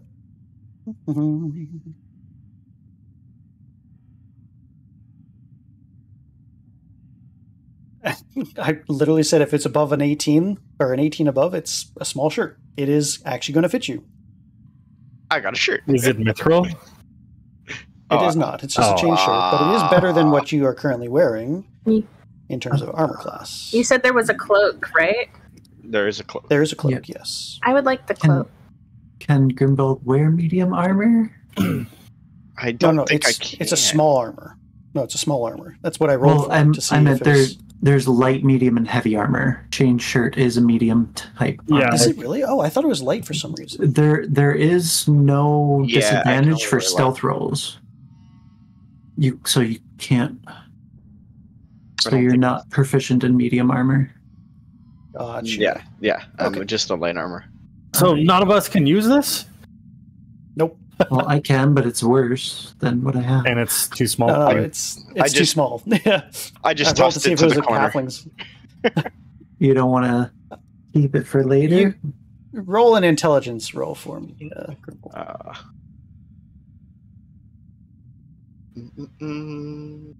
gotta remember where it is. There are ways that you can get medium armor proficiency. Oh, later on. That would be a 8. Okay. Yep. You're like, I can't use this, so you toss it aside. Just toss this aside. Yeah. Alrighty. Perfect. Okay, we are down to an hour. I want to make sure that I have enough time to do what I need to do for the rest of this before we finish. I will say that you guys are welcome to take a full rest, get healed, and get your stuff back before continuing on. If that's what you need to do. Yes. I think we should do that. Is what we are going to do. Do it. Indeed. All right. So everyone's full hit points and long I rest. guess Everybody can full hit points. I got the red flask or whatever it is. I don't know what it is, but I put it in my pocket. Sounds good. All right. I'm going to